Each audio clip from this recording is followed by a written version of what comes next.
আমি কখনো ভাবিনি আমার পরিবার আমায় এতটা পর করে দিবে। একটু আগে আম্মু বলে গেল আজ নাকি বিয়ে আমার। কথাটা আমার কাছে হাস্যকর ছিল। আগে পরিচয়টা দিয়ে নিই, আমি তিথি। আমরা এক ভাই এক বোন। ভাইয়া বড় আর আমি ছোট। আমার বাবা আদিত্য চৌধুরী, মা অনিতা চৌধুরী আর ভাই তিয়ান চৌধুরী। আমার বাবা ব্যবসায়ী। গল্পে ফিরে আসা যাক। আমি কি খুব বেশি বোঝা হয়ে গেছি? কেন এত তাড়াতাড়ি বিয়ে দিয়ে পর করে দিচ্ছ? কেন এই সমাজে মেয়েদের মূল্য দেওয়া হয় না? কেন? তিথি, তিথিমা, তাড়াতাড়ি রেডি হয়ে নে মা, তোর আব্বু তাড়াতাড়ি করতে বললো। আম্মু প্লিজ, আমি বিয়ে করতে চাই না এখন। নিজের পায়ে দাঁড়াতে চাই, প্লিজ আম্মু। মেয়ের কান্না দেখে নিজেও কান্না করে দিয়ে বলল, শোন রে মা, জানিস তো তোর আব্বু কেমন রাগী, তার কথা নচল হবে না, প্লিজ মা রেডি হয়ে নে। হাত জোর করে এটা বলে চলে গেল অনিতা চৌধুরী। কেন সব সময় আমার সাথে এমনটা হয়? কেন? কান্নায় ভেঙে পড়ে। আম্মু, আম্মু, কই তুমি? প্লিজ শোনো, এটা কি করে করতে পারলা? এই মেয়েকে আমি বিয়ে করব না আম্মু, এই বিয়ে আমি করব না। কি হয়েছে? এমন চিৎকার কেন করতেছো বাবা? মা, আমি এই বিয়ে করব না, শেষ কথা। কিন্তু কেন? আর তুমি জানো না তোমার বাবা এক কথার মানুষ? প্লিজ বাবা, রাজি হয়ে যাও। এটা বলে চলে গেল। আমার কথার কোনো দাম নাই? এটা বলে আবির ঘরের সব কিছু ভেঙে ফেলতে লাগলো। আদি চৌধুরী এসে আবিরের সামনে দাঁড়ালো। কি সমস্যা? এইভাবে সব ভাঙচুর কেন করতেছো? আদি চৌধুরী আবিরের আব্বু। আবির আদি চৌধুরীর সামনে দাঁড়িয়ে বলতে লাগলো, সরি আব্বু, আমি এই বিয়ে করতে পারবো না। কেন বিয়ে করবে না? কি সমস্যা? মেয়ে অনেক ভালো, দেখতেও অনেক স্মার্ট, সুন্দর, তোমার সাথে অনেক মানাবে। আর সবচেয়ে বড় কথা, আমি চাই এই বিয়ে হোক, তাই এই বিয়ে তোমাকে করতেই হবে, শেষ কথা। না আব্বু, আমি এই বিয়ে করতে পারবো না। না মানে না। আমি তোমায় ভুলে কেমনে বিয়ে করব?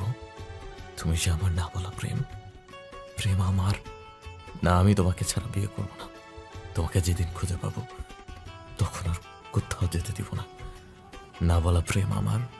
আদি চৌধুরী এতক্ষণ সহ্য করলেও এবার আর মেজাজ ধরে রাখতে পারলেন না। কষে চর বসিয়ে দিলেন আবিরের গালে। চর এতটাই জোরে ছিল যে আবিরের কান মনে হলো ঝিমঝিম করছে। আবির গালে হাত রেখেই চোখ লাল করে আদি চৌধুরীর দিকে তাকায়। আদি চৌধুরীও কম নয়, তিনি রেগে আবিরের কলার ধরতে যান, কিন্তু আয়শা চৌধুরী বাধা দেয়। তারপর বলে, কি শুরু করলা তোমরা? প্লিজ থামো। আদি চৌধুরী রেগে বলেন, আয়শা, তুমি তোমার ছেলেকে বলো এই বিয়ে না করলে আমার মরা মুখ দেখবে কাল সকালে। আদি চৌধুরী এটা বলে চলে গেল। আবির যেন পাথর হয়ে গেল, সব অনুভূতি দলা পাকিয়ে গেল।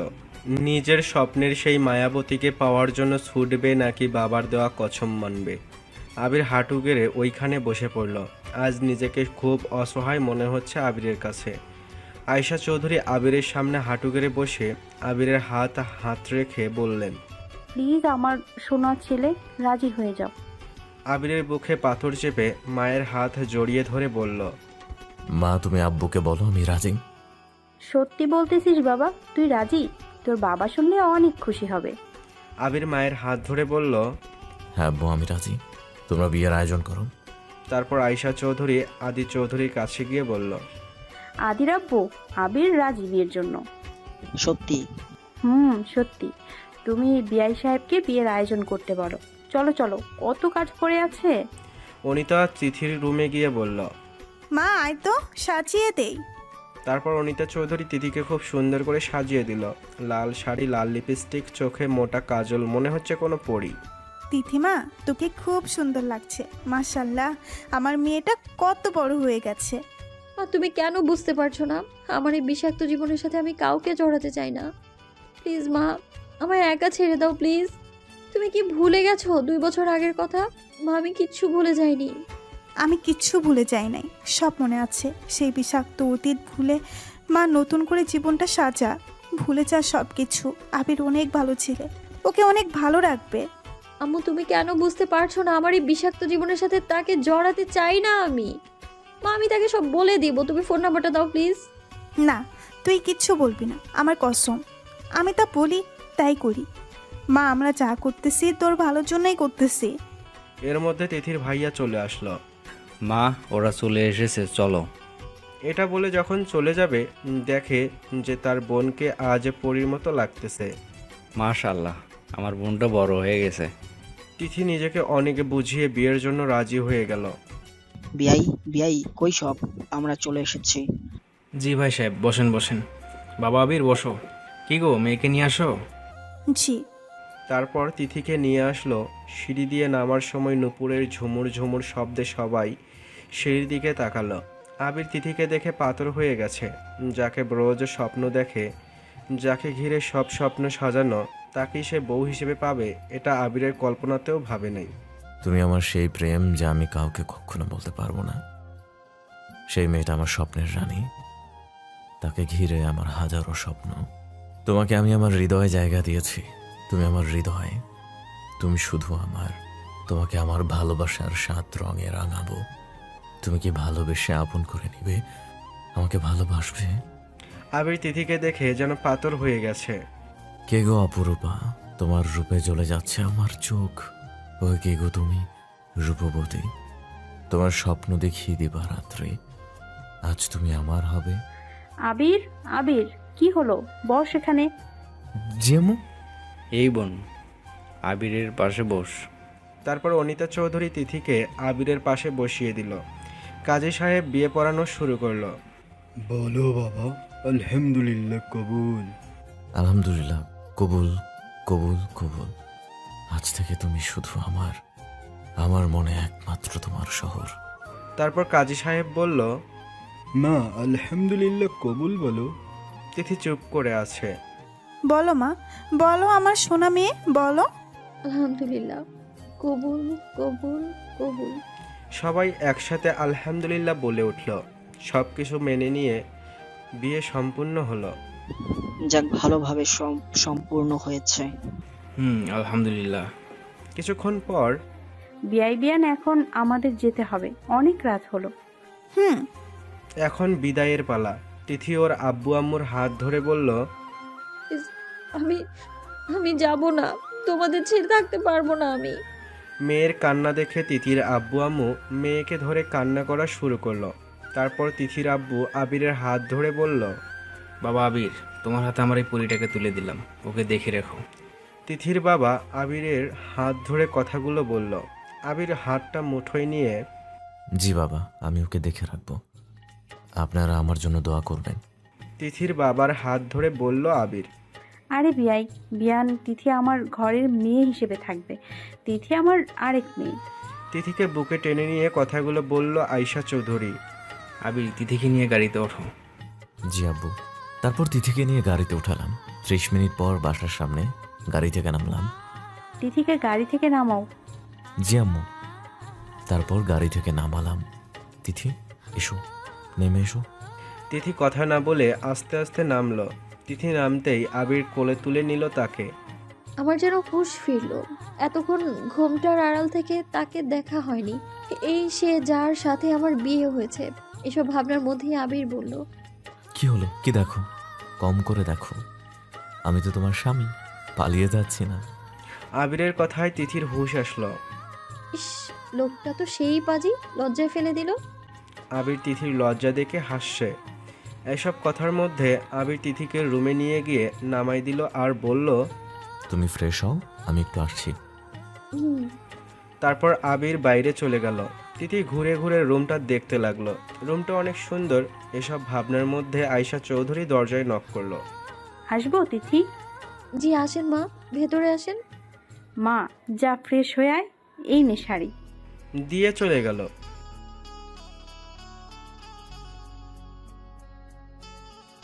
আহ, কি করছো? এভাবে কেউ চিৎকার দেয়? সবাই কি ভাববে? চলো, কথা বলো না কেন? শালা বজ্জাত, মুখ চেপে ধরে কথাগুলো বলে না কেন? চোখের ইশারায় মুখে হাত দেখালো। সরি সরি, এত চিৎকার দেওয়ার কি আছে? আমি তো তোমার স্বামী, তুমি আমি পবিত্র বন্ধনে আবদ্ধ। তুমি আমার সামনে এভাবে আসতেই পারো। কান দিয়ে যেন ধোঁয়া বের হচ্ছে। প্লিজ সরেন, আমার কেমন লাগছে। ও তাই? এখন এখন কেমন লাগছে? আর একটু কাছে গিয়ে, যতটা কাছে গেলে একজন আরেকজনের নিঃশ্বাসের শব্দ শোনা যায়। এটা কি পড়ছো? হ্যাঁ, এসো আমি পরিয়ে দেই। আপনি পারেন? হুম, নাও এখন ঠিক আছে।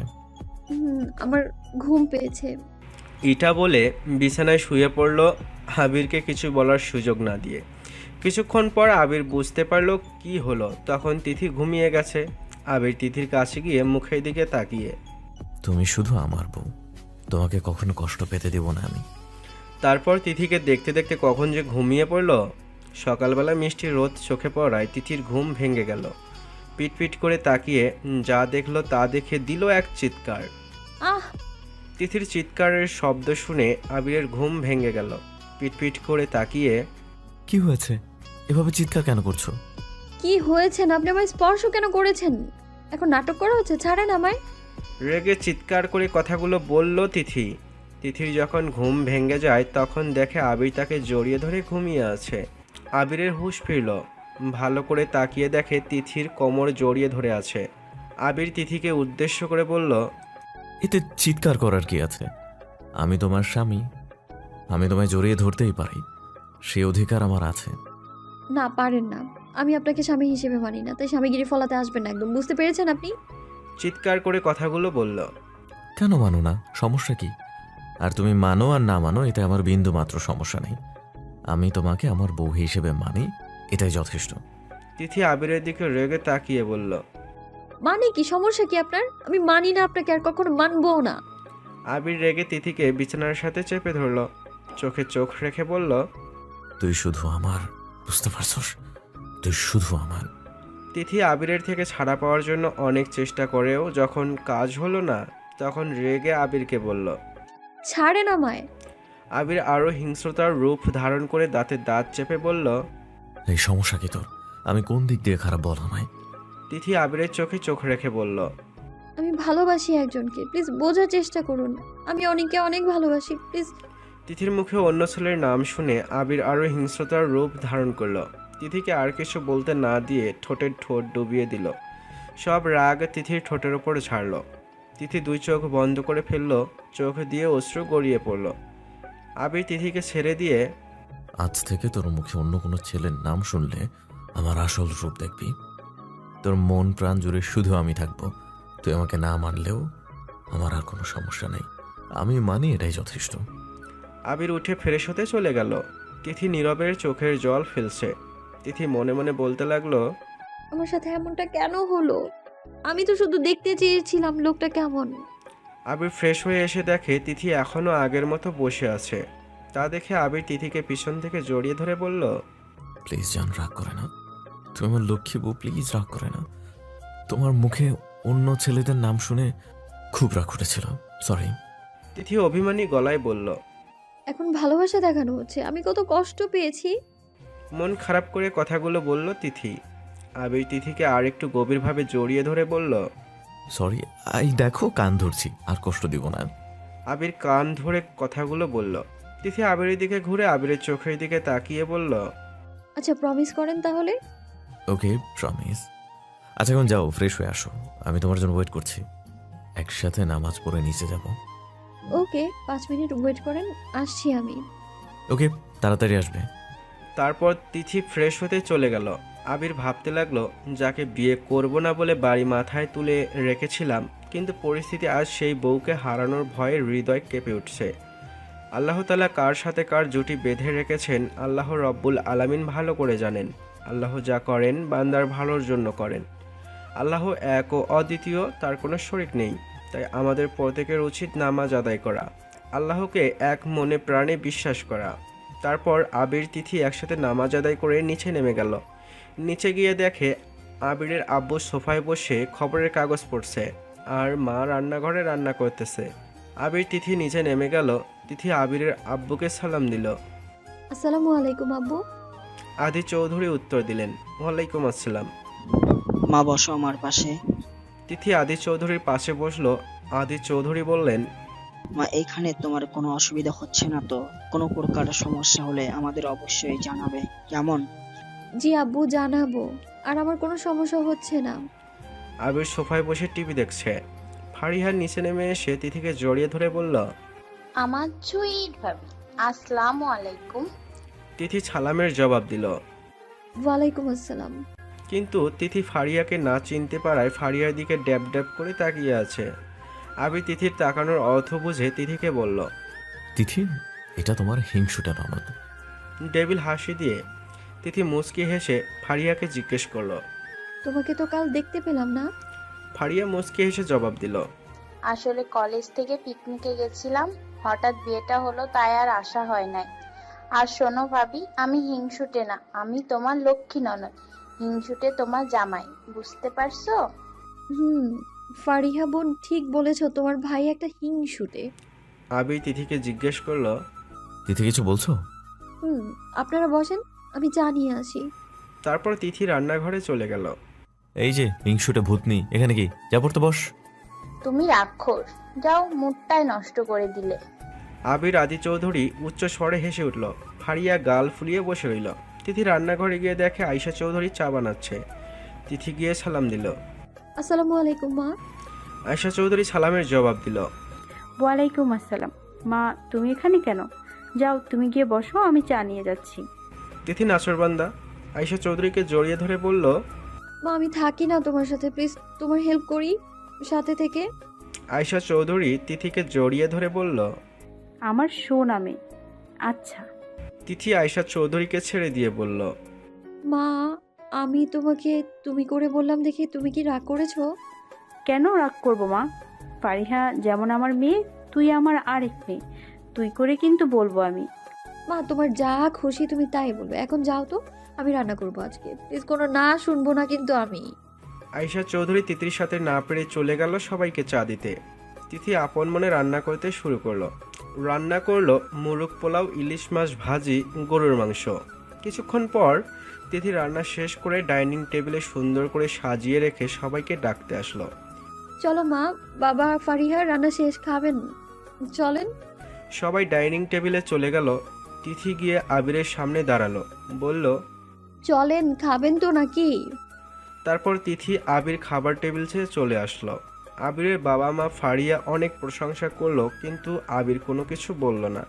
এতে তিথির মনটা খারাপ হয়ে গেল। খাবার টেবিলে আদি চৌধুরী বলল, জি ভাবি, অনেক মজা হয়েছে, আসো তুমিও বসো। হ্যাঁ মা, তুইও বস, রান্না অনেক সুন্দর হয়েছে।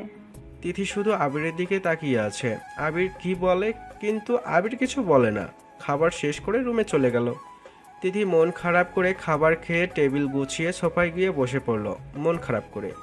আদি চৌধুরী ব্যাপারটা বুঝতে পেরে আয়শা চৌধুরী আর ফারিয়াকে ইশারা দিল তিথির কাছে যাওয়ার জন্য। আয়শা চৌধুরী ফারিয়াকে বলল, ফারিয়া মা যা তো, তিথিকে তোর রুমে নিয়ে যা। ফারিয়া ওকে আম্মু বলে তিথির কাছে চলে গেল।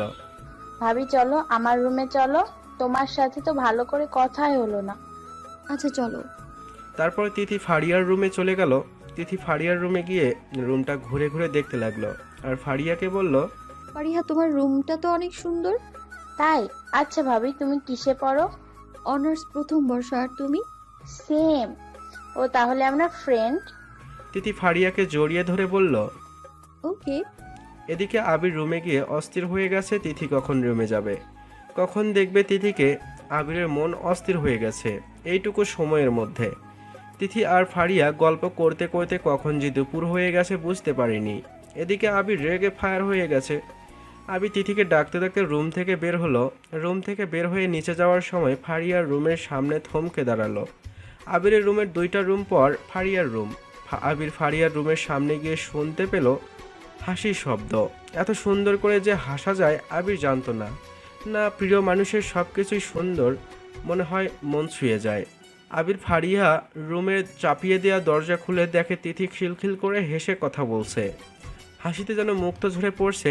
আবির তিথির উজ্জ্বল মুখের দিকে তাকিয়ে সব রাগ ভুলে গেল। তিথিকে দেখতে বিবর হয়ে পড়ল সে। ফারিয়া তিথিকে জিজ্ঞেস করলো, ভাবি ভাইয়াকে কেমন লাগে তোমার? একটু একটু ভালো, কিন্তু তোমার ভাই হিংসুটে। বলেই হাসা শুরু করলো দুজনে। ঠিক বলেছো ভাবি। আবার হাসিতে মেতে উঠল দুজনে। আবির রুমে প্রবেশ করে বলল, ও, আমাকে নিয়ে আলোচনা হচ্ছে। আমি কি জানো? ও মনে পড়েছে, হ্যাঁ আমি হিংসুটে, তাই না? ডেভিল হেসে তিথির দিকে এগিয়ে যাচ্ছে। তিথি আবিরকে দেখে ভয়ে জড়সড় হয়ে গেল, ভয়ে সিটিয়ে বসে আছে। আল্লাহ, আজ আমি শেষ, উনি তো সবটা শুনেছে। আবির তিথির মুখ দেখেই বুঝতে পারছে ওকে দেখে ভয়ে সিটিয়ে আছে, কিন্তু আবির তিথিকে অবাক করে দিয়ে একটানে কোলে তুলে নিল। ভাইয়া, ভাবিকে নামাও, ভাবি যাবে না তোমার সাথে, আমার সাথে গল্প করবে। এতক্ষণ ছিল তো, এখন আমার বউ আমার সাথে যাবে। এটা বলে আবির বের হওয়ার জন্য হাঁটা ধরল। ফারিয়া জোরে জোরে বলল, ইস, এখন ওর বউ হয়েছে, বিয়ে করবে না দেখে বাড়ি মাথায় করে তুলেছিলে। তখন ভালো লাগে নাই তাই বলছি, আর যেহেতু বউ এখন আমার, তাই নিয়ে গেলাম। তিথিকে কোলে নিয়ে চলে গেল। ফারিয়া মুচকি হেসে বলল, আল্লাহ, আমার ভাই ভাবি যেন এইভাবেই সবসময় হাসি খুশিতে থাকে। তিথি এতক্ষণ দুই ভাই বোনের ঝগড়া দেখে গেল নীরব দর্শক হয়ে। তিথি আবিরকে বলল, প্লিজ নামান। আবির তিথিকে আরও একটু নিজের সাথে চেপে ধরল আর বলল, এতক্ষণ অনেক জ্বালিয়েছো, এবার আমার পালা। তিথি আবিরের কথা কিছুই বুঝতে না পেরে আবিরের দিকে ড্যাব ড্যাব করে তাকিয়ে রইল। তা দেখে আবির ডেবিল হেসে বলল, আমাকে কি আজকে বেশি সুন্দর লাগছে বউ? তিথি আবিরের কথায় লজ্জা পেল, আবিরের বুকে মুখ গুজে দিল। তা দেখে আবির মুচকি হাসলো। আবির তিথিকে রুমের দিকে নিয়ে গিয়ে দেয়ালের সাথে চেপে ধরল আর বলল, বউ কি কি যেন বলছিলে? ও মনে পড়েছে, আমি হিংসুটে। তিথি যেন কথা হারিয়ে ফেলেছে আদি এত কাছে আসাতে। আবির তিথিকে উদ্দেশ্য করে বলল, হ্যাঁ আমি হিংসুটে, তোমার বেলায় আমি হিংসুটে। কথাটা বলে আবির তিথিকে ছেড়ে বিছানায় গিয়ে বসলো। তিথি এখনো ওই জায়গায় দাঁড়িয়ে আছে, ভাবছে, আমার কপালে এত সুখ ছিল, আল্লাহ তোমাকে ধন্যবাদ এমন একটা স্বামী আমার কপালে রাখার জন্যে। এখনো ওইখানেই দাঁড়িয়ে থাকবে? তুমি যদি চাও আমি আবার। আবিরকে আর কিছু বলতে না দিয়ে তিথি দৌড়ে ওয়াশরুমে চলে গেল। আবির হাসতে হাসতে বিছানায় শুয়ে পড়ল। বজ্জাত লোক, আমাকে শুধু লজ্জা দেয়। আবির তিথি ফ্রেশ হয়ে নিচে চলে গেল দুপুরে খাবার খাওয়ার জন্য। খাবার টেবিলে আদি চৌধুরী বলল, আবির, তিথি, তোমাদের সাথে আমার কিছু কথা বলার আছে। জি বাবা বলুন। তোমাদের বিয়েটা হঠাৎ করে হয়ে গেল, তেমন কোনো অনুষ্ঠান করা হয় নাই, তাই আমি আর তোমাদের মা ঠিক করেছি কালকের দিন পরে অনুষ্ঠান করা হবে। এখন তোমরা কি বলো? আব্বু তোমরা যখন ঠিক করেছো আমার কোনো সমস্যা নেই। আদি চৌধুরী তিথির দিকে জিজ্ঞাসু দৃষ্টিতে তাকালো। আমারও সমস্যা নেই বাবা। আদি চৌধুরী আর ফারিহা আয়শা চৌধুরীর মুখে হাসি ফুটে উঠল। রাতে আবির রুমে প্রবেশ করে দেখে তিথি আয়নার সামনে দাঁড়িয়ে চুল বেনি করতেছে আর গুনগুন করে গাইতেছে। আবির তিথিকে পেছন থেকে জড়িয়ে ধরে বলল, বাহ, আমার বউ তো খুব সুন্দর গান পারে। তিথি এতটাই মত্ত ছিল যে আবির কখন রুমে আসছে বুঝতেই পারিনি। তিথি আবিরের কথায় লজ্জা পেল। আবির তিথি লজ্জা পাওয়া দেখে মুচকি হেসে ওয়াশরুমে চলে গেল ফ্রেশ হতে। আর তিথি আবিরের জন্য অপেক্ষা করতে লাগলো রাতের খাবার খেতে যাবে একসাথে। আবির ফ্রেশ হয়ে এসে দেখে তিথি আবিরের জন্য ওয়েট করতেছে। তারপর আবির তিথি একসাথে নিচে চলে গেল ডিনার করতে। আবির টেবিলে বসতেই বলল, আব্বু আম্মু কোথায়? সবারই খাওয়া শেষ, আপনি আর আমি আছি। তারপর তিথি খাবার প্লেট সাজিয়ে আবিরের সামনে দিয়ে যেই না অন্য চেয়ারে বসতে যাবে, আবির টান দিয়ে নিজের কোলে বসাই দিল। আরে আরে কি করছেন, খাবেন তো নাকি? আর কেউ এসে পড়বে। আবির ঠোঁটে আঙ্গুল রেখে বলল, কেউ আসবে না, আর আসলে আসুক, বউকে কোলে নিছি, অন্য কাউকে তো না। তারপর আবির তিথি খাওয়া শেষ করে রুমে চলে গেল। রুমে গিয়ে আবির ওয়াশরুমে চলে যায়। তিথি বিছানায় শুয়ে পড়ল। আবির ফ্রেশ হয়ে এসে দেখে তিথি শুয়ে আছে। আবির তিথির পাশে শুয়ে জিজ্ঞাসা করে, আচ্ছা তোমার সম্পর্কে কিছু তো বলো, লাইক তুমি কোন ক্লাসে পড়ো? তিথি আবিরের দিকে ঘুরে হেসে ফেলল। আবির বুঝতে পারল না তিথি হাসছে কেন। তিথি হেসে বলল, আমি অনার্স প্রথম বর্ষ। আবির লাফ দিয়ে উঠে বসে বলল, তুমি কি অনার্স প্রথম বর্ষ? হ্যাঁ, আপনি কি মনে করেছেন? আচ্ছা আগে বলো তো তোমার বয়স কত? কত হতে পারে বলেন? হেসে হেসে জিজ্ঞেস করলো আবিরকে। প্লিজ মজা না, বলো না তোমার বয়স কত? আমার বয়স 21 বছর। কি তোমার বয়স 21? দেখে তো মনে হয় 16-17 হবে। তিথি এইবার উচ্চ স্বরে হেসে বলল, বুঝতে পারি না সবাই এই কথা কেন বলে। আমাকে অপরিচিত কেউ দেখলে ঠিক আপনার মতোই ভাবে। আবির তিথিকে জড়িয়ে ধরে তিথির গলায় মুখ উজে দিয়ে ফিস ফিস করে বলল, তুমি যে কিউটের ডিব্বা। তিথি লজ্জা পেয়ে চোখ বন্ধ করে শুয়ে রইল। কিছুক্ষণ পরে হারিয়ে গেল ঘুমের রাজ্যে। সকালের মিষ্টি রোদে চোখে পড়ায় ঘুম ভেঙে গেল তিথির। পিটফিট করে তাকালো, দেয়াল ঘড়ির দিকে তাকিয়ে চোখ ছানাবাড়া হয়ে গেল। এমা 6টা বাজে, নামাজ আদায় করতে হবে তো। তারপর উঠতে যাবে, তখন দেখে আবির জড়িয়ে ধরে ঘুমিয়ে আছে। মুচকি হেসে আবিরের থেকে নিজেকে সরিয়ে উঠে ফ্রেশ হতে চলে গেল। ফ্রেশ হয়ে উঠে আবিরকে ডাকতে লাগলো। এই যে শুনছেন, উঠেন না প্লিজ। আবিরের কারো ডাকে ঘুম হালকা হয়ে গেল, তাই অন্য পাশে ঘুরে আবার ঘুমানোর সময় কানে ভেসে এলো আবার কেউ ডাকছে। অপূর্ব সেই মৃদু স্বর শুনে বিস্মিত হলো, ঘুম ভেঙে গেল। তাকিয়ে দেখে তিথি ডাকছে ওকে। তিথির ভেজা চুল থেকে টপ টপ করে পানি পড়ছে। কি অপূর্ব রূপবতী দেখাচ্ছে তিথিকে। বলল, জাগালে কেন? কিছু প্রয়োজন? তিথি মৃদু স্বরে বলল, আসলে বিয়ের পর একসাথে নামাজ আদায় করতে হয়, এই জন্য। আমি উঠে গেলাম, অজু করে এসে দুজনে একসাথে নামাজ পড়লাম। তারপর আমি আবার শুয়ে পড়লাম। তিথি নিচে গেল রান্না করতে। তিথি সব রান্না শেষ করে রুমে আসলো আবিরকে ডাকতে অফিসে যাওয়ার জন্য। এসে দেখে আবিরের ফোন বেজেই যাচ্ছে। ফোন হাতে নিয়ে দেখে 10টা মিস কল। যখন ফোন রাখতে যাবে তখন আবার ফোন বেজে ওঠে। তাই তিথি ইচ্ছা না থাকা সত্ত্বেও ফোন ধরে। তিথি ফোন রিসিভ করে যা শুনে তিথি পাচর হয়ে গেল। তিথির যেন পৃথিবী থমকে গেছে, শুধু চোখ দিয়ে পানি পড়ছে। তিথি ফোন আবার কানে ধরলো। আবির তিথিকে পেছন থেকে জড়িয়ে ধরে বলল, প্লিজ বউ রাগ করে না, আমার লক্ষ্মী শোনা। তিথি এবার ঘুরে বলল, আমি রাগ করিনি, আমার ঠিক হয়নি আপনার কাছে শুনে। তারপর আপনার ফোনটা ধরা উচিত ছিল। তারপর তিথি ব্যালকনি থেকে চলে আসলো কিছুক্ষণ আগে। ফোনের অপর পাশের ব্যক্তি। বেবি, কোথায় তুমি? আমি তোমার জন্য অপেক্ষা করছি। আই লাভ ইউ জান, তাড়াতাড়ি আসো। আমি এয়ারপোর্টে 30 মিনিট ধরে বসে আছি। তিথি কাঁপা কাঁপা গলায় জিজ্ঞেস করে, কে আপনি? আমার স্বামীকে এইসব কথা কেন বলছেন? অচেনা ব্যক্তি কপাল কুঁচকে এলো। বিয়ে মানে?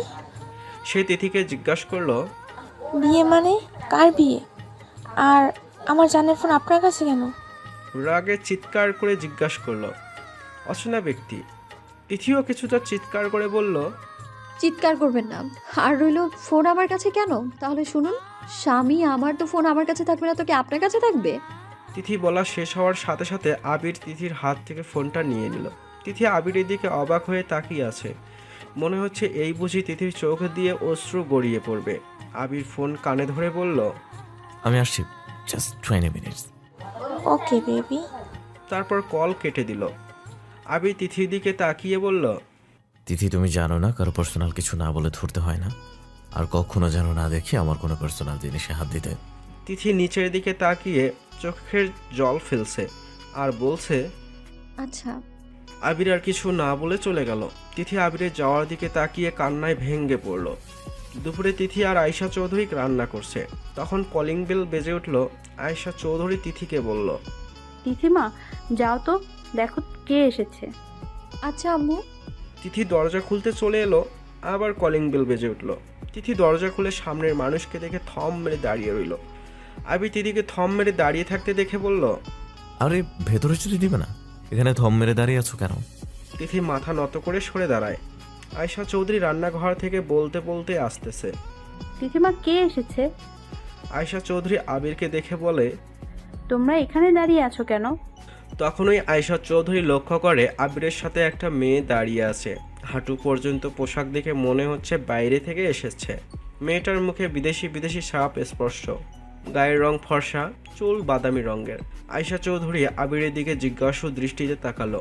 আবির তা বুঝতে পেরে বলল, মা ও লিনা লন্ডন থাকে, আমার কলেজ ফ্রেন্ড। আর লিনা দিস মাই মম, আমার আম্মু। লিনা আয়শা চৌধুরীকে সালাম দিল। আসসালামু আলাইকুম আন্টি, কেমন আছেন? আয়শা চৌধুরী মুচকি হেসে সালামের জবাব দিল। ওয়ালাইকুম সালাম, আলহামদুলিল্লাহ ভালো। তুমি কেমন আছো মা? লিনা মুচকি হেসে বলল, আলহামদুলিল্লাহ, আমিও ভালো আছি। লিনা আয়শা চৌধুরীর সাথে কথা শেষ করে তিথির দিকে তাকালো আর বলল, আবির, এই মেয়েটা কি? আবির তিথিকে উদ্দেশ্য করে বলল, এটা আমার ওয়াইফ, তোর ভাবি। লিনা যেন এই কথাটা ভালোভাবে নিল না। রাগের চোখ লাল করে তিথির দিকে তাকালো। আর আবির সামনে দেখে তাই নিজেকে সামলিয়ে বলল, কেমন আছো? সরি, তুমি বললাম। কিছুটা হেসে বলল। তিথি এতক্ষণ নীরব দর্শক ছিল, এখন লিনার কথায় হুঁশ আসলো। তিথি বলল, আলহামদুলিল্লাহ ভালো। লিনাকে একটু জ্বালাতে আবিরকে হালকা জড়িয়ে ধরে বলল, এমন একটা স্বামী পেলে কে খারাপ থাকে বলেন তো? এমনিতেই রেগেছিল। তিথির কথায় আরও মনে হচ্ছে তেলে পানি পড়েছে, যেমন ছেন্নত করে ওঠে ঠিক তেমনই। লিনা আরও ফুসতে ফুসতে আবিরকে বলল। সাবির, আমার রুমটা যদি একটু দেখিয়ে দিতে, আমি খুব টায়ার্ড। আবির যেন হুঁশে ফিরল। তিথির কথা শুনে থম মেরে দাঁড়িয়েছিল। আবির যেই না লিনাকে নিয়ে রুমে যাবে তখনই আয়েশা চৌধুরী বলল, আবির যাও, তুমি ফ্রেশ হও, বাইরে থেকে আসলে আমি দেখিয়ে দিচ্ছি। আয়েশা চৌধুরী লিনাকে বলল। চলো মা, আমিও দেখিয়ে দিচ্ছি। লিনা রেগে চলে গেল আয়েশা চৌধুরীর সাথে। লিনারা চলে যেতেই তিথি যখন চলে যাবে, আবির তখন তিথির হাত টেনে ধরল। তিথি দাঁড়িয়ে গেল, আবির দিকে না তাকিয়ে নিচের দিকে তাকিয়ে রইল। আবির তিথির মুখ উপরে তুলে নিজের মুখের মুখোমুখি করে বলল, সরি, তখন আমার ওরকম ব্যবহার করা উচিত হয়নি। আবির নিজের কান ধরে বলল, সরি বউ, আর কখনো এমন করবো না, আই প্রমিস। তিথি কিছু না বলে আবিরকে পাশ কাটিয়ে চলে গেল নিজের রুমে। তিথির ভীষণ অভিমান হয়েছে। আবির তিথির যাওয়ার দিকে অসহায়ের মতো তাকিয়ে রইল। তারপর আবিরও রুমে চলে গেল। রুমে গিয়ে দেখে তিথি ব্যালকনিতে দাঁড়িয়ে আছে। আবির কিছু না বলে ফ্রেশ হতে চলে গেল। কিছুক্ষণ পর ফ্রেশ হয়ে এসে দেখে তিথি একইভাবে দাঁড়িয়ে আছে। আবির তিথির কাছে গিয়ে তিথির কাঁধে হাত রাখলো। তিথি চমকে পিছনে তাকায়। পিছনে তাকিয়ে আবিরকে দেখে তিথি কিছু বলে না, দূর আকাশের দিকে তাকিয়ে রয়। আবির এসে তিথিকে পিছন থেকে জড়িয়ে ধরে। তিথি চমকে পিছনে তাকিয়ে দেখে আবির, তাই আর কিছু না বলে নিচের দিকে তাকিয়ে রয়। আবির তিথিকে পিছন থেকে জড়িয়ে ধরে বলল, প্লিজ রাগ করে না, আর এমন করবো না, সরি তো। তিথি অভিমানী সুরে বলল, আমার ঠিক হয়নি আপনার পার্সোনাল জিনিসে হাত দেওয়া, তাই আমি সরি। আমার উচিত ছিল আপনাকে বলে আপনার ফোনটা ধরা। তিথি আবিরকে কিছু বলতে না দিয়ে রুমে চলে গেল। তিথির পিছন পিছন আবির বউ বউ করে ডাকতে ডাকতে রুমে চলে গেল।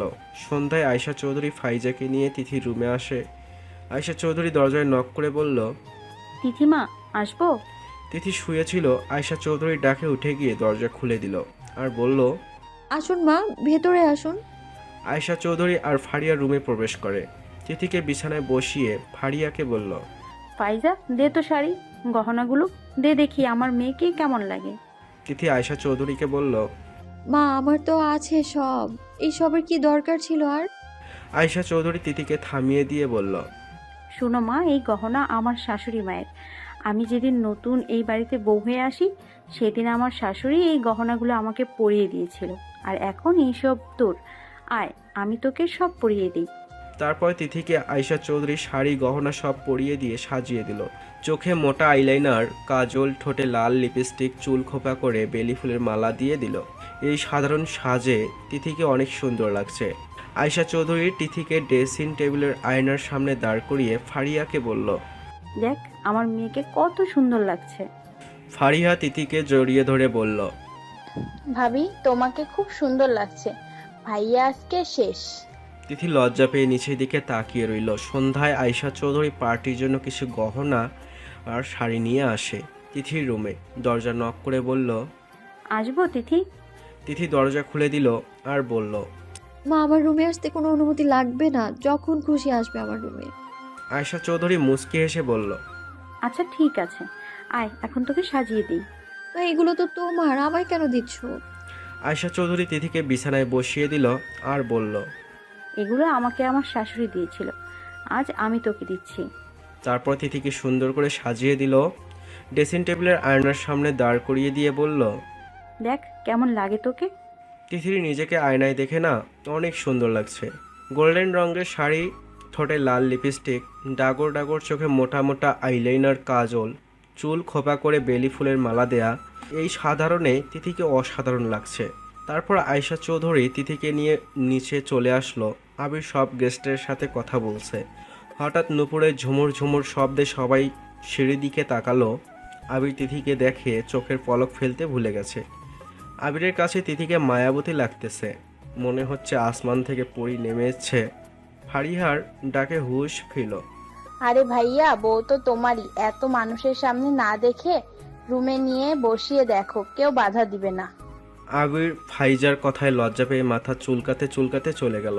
আয়শা চৌধুরী তিথিকে সব আত্মীয় স্বজনের সাথে পরিচয় করিয়ে দিচ্ছে, কিন্তু তিথির চোখ শুধু আবিরকে খুঁজতেছে। এই সব দেখে লীনা রাগে ফুঁসছে। এদিকে তিথি যখন আবিরকে খুঁজে চলছে, তখন কোত্থেকে এক ছেলে এসে তিথির হাত ধরে, তারপর বলে, হ্যাঁ বিউটিফুল, নাম কি তোমার? তিথি অবাক হয়ে তাকিয়ে আছে, চিনে না জানে না হাত ধরলো। আবির তিথির হাত অন্যজন ধরে আছে, তিথি কিছু বলছে না। এতে আবির রেগে হাত দেয়ালে ঘুষি মারল।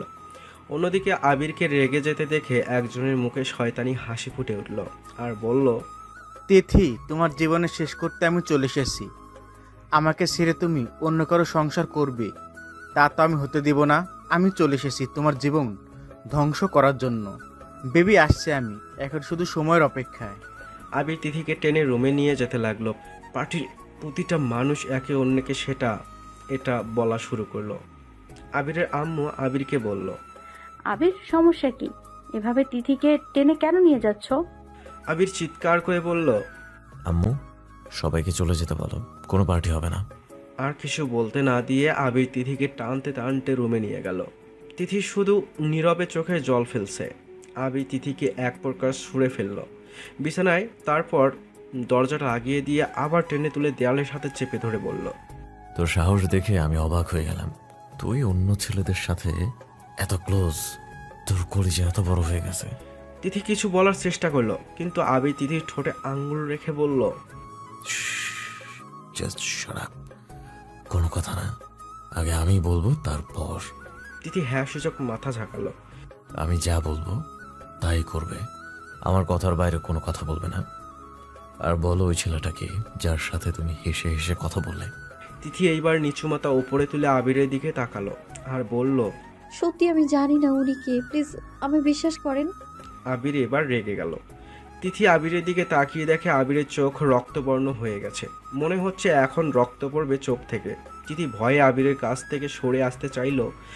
যেই না একটু সরে আসবে, তখনই আবির তিথিকে হেসকা টান দিয়ে দেয়ালের সাথে চেপে ধরে, দাঁতে দাঁত চেপে বলে, তোর সাহস দেখে না আমি অবাক হচ্ছি, আমার কাছ থেকে তুই সরে যাচ্ছিস। আবিরের রাগে শরীর কাঁপছে।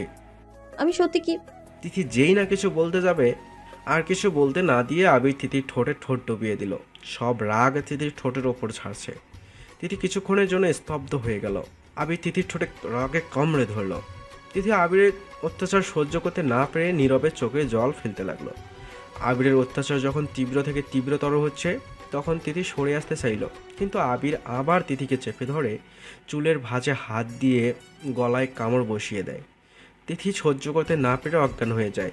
আবির তিথিকে জড়িয়ে ধরে বলল, তুমি আমার মায়াবতী, কেন বুঝতে পারো না? তুমি অন্য কারোর সাথে কথা বললে আমার আমার আমার জাস্ট মেজাজ গরম হয়ে যায়। আবির তিথিকে কোলে নিয়ে বিছানায় শুইয়ে দিয়ে নিজেও জড়িয়ে ধরে ঘুমিয়ে গেল। দুজনে তলিয়ে গেল ঘুমের রাজ্যে। সকালের মিষ্টি রোদে চোখে পড়ায় তিথির ঘুম ভেঙে গেল। দেয়ালে টাঙ্গানো ঘড়ির দিকে তাকিয়ে দেখে 5টা বাজে। তিথি উঠতে যাবে দেখে আবির জড়িয়ে ধরে বাচ্চাদের মতো চুপটি করে ঘুমিয়ে আছে। তিথি আবিরের স্নিগ্ধ মুখের দিকে তাকিয়ে রইল কিছুটা সময়, তারপর আবিরকে আস্তে করে সরিয়ে উঠতে যাবে। আবির আবার তিথিকে জড়িয়ে ধরে। তিথি আস্তে আস্তে করে কোনো মতে সরিয়ে উঠে পড়ল, ফ্রেশ হয়ে এসে নামাজ আদায় করলো। তারপর বেলকনিতে গিয়ে দাঁড়ালো। দূর আকাশের দিকে তাকিয়ে ভাবতে লাগলো কালকের সব ঘটনা। কি থেকে কি হয়ে গেল, মনে পড়ে গেল আবিরের করা বাজে ব্যবহার। ভাবতেই তিথির চোখ দিয়ে অশ্রু গড়িয়ে পড়ল। তিথি ডান হাত দিয়ে চোখ মুছে আকাশের দিকে তাকিয়ে ভয়ে ভয়ে বলতে লাগলো, সে ফিরে এসেছে আমার জীবনটা ধ্বংস করার জন্যে। আল্লাহ, আমি কি কখনো সুখের মুখ দেখবো না? কেন 2 বছর আগের বিষাক্ত অতীত আবার আমার সামনে আসছে? সে কি আমায় ভালো থাকতে দিবে না? আবির তিথির পেছনে দাঁড়িয়ে সব শুনলো। ভ্রু কুঁচকে ভাবতে লাগলো, কি ঘটেছিল 2 বছর আগে, আমাকে জানতেই হবে। আবির তিথির কাঁধে হাত রাখলো। তিথি চমকে পেছনে তাকায়। তাকিয়ে আবিরকে দেখে ভয়ে ছিটিয়ে গায়, আর মনে মনে ভাবতে লাগলো, আবির কি শুনে ফেলেছে? আবির তিথির ভয়ে ছিটিয়ে যাওয়া মুখ দেখে আরও জানার আগ্রহ জাগলো। আবির তিথিকে জিজ্ঞেস করে, তিথি কি হয়েছে বলো, কি হয়েছিল 2 বছর আগে, কার থেকে পালিয়ে বেড়াচ্ছ? তিথি কথা ঘুরানোর জন্য বলল, আরে আপনি কখন উঠেছেন? আবির ভুরু কুঁচকে তিথির দিকে তাকিয়ে থেকে বলল, আমি কিছুক্ষণ আগে উঠেছি। বলো, কি ঘটেছিল 2 বছর আগে? তিথি কিছু না বলে চলে যাচ্ছিল। আবির তিথির বাহু ধরে টেনে সামনে দাঁড় করিয়ে ডান হাত গালে স্পর্শ করে বলল, বলো তিথি, কি হয়েছে, প্লিজ বলো। তিথি কিছুক্ষণ চুপ থেকে আকাশের দিকে তাকিয়ে বলতে লাগলো, 2 বছর আগে আমি আমার এক বান্ধবীর বিয়েতে গিয়েছিলাম, তারপর অতীত। তিথিমা ওঠো, সামান্তা আসছে। কখন থেকে মেয়েটা বসে আছে, তোর ওঠার কোনো নামগন্ধ নেই। তিথি উঠ মা। আম্মুর ডাকে পিট পিট করে তাকালাম। ও আম্মু, দিলে তো সকাল সকাল ঘুমটা ভেঙে। এত বেলা করে কেউ ঘুমায়? ওঠ তাড়াতাড়ি, সামান্তা এসেছে। আমি আমার প্রাণ প্রিয় বেস্টুর আসার কথা শুনে লাফিয়ে উঠে বসলাম। বসে সামনে তাকিয়ে দেখি সামান্তা মুচকি মুচকি হাসছে। তারপর আম্মু বলল, তোরা ফ্রেশ হয়ে নে, নিচে আয়, আমি নাস্তা রেডি করছি। ওকে আম্মু। তারপর তিথির আম্মু নিচে চলে গেল। তিথি সামান্তাকে জড়িয়ে ধরে বলল, বেবি তুমি আসছো, আমাকে আগে জাগাবো না? সামান্তা তিথিকে জড়িয়ে ধরে বলল, জানো তোমাকে কখন থেকে ডেকে যাচ্ছি। ও সরি বেবি, আচ্ছা আমি ফ্রেশ হয়ে আসি, তুই বস। আচ্ছা আয়।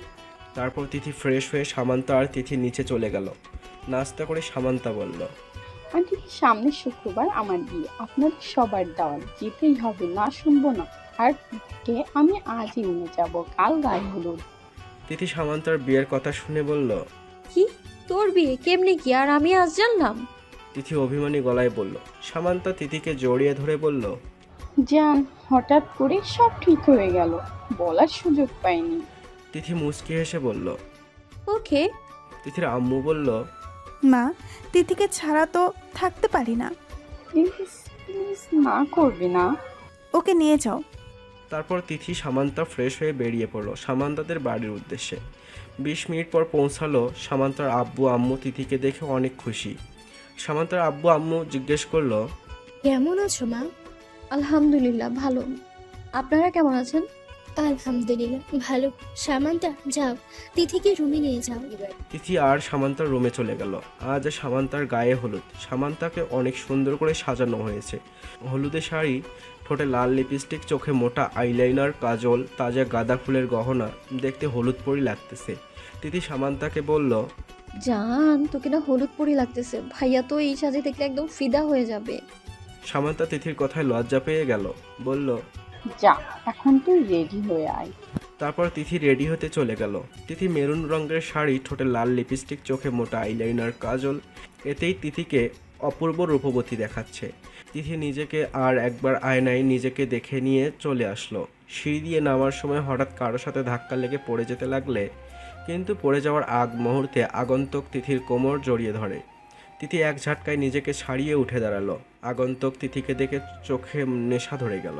তিথির রেগে আগন্তুককে চড় বসিয়ে দিল আর বলল, আপনার সাহস তো কম না, আর একটা মেয়েকে এইভাবে কেউ ধরেছি? আগন্তুক বাঁকা হেসে বলল, ও সুইট হার্ট, তোমার হাতটা তো সেই নরম, তুমি না জানি কত। আর কিছু বলার আগে ছেলেটার গালে তিথি চড় বসিয়ে দিল। আগন্তুক সামান্তার চাচাতো ভাই অনিক এইবার রেগে গেল।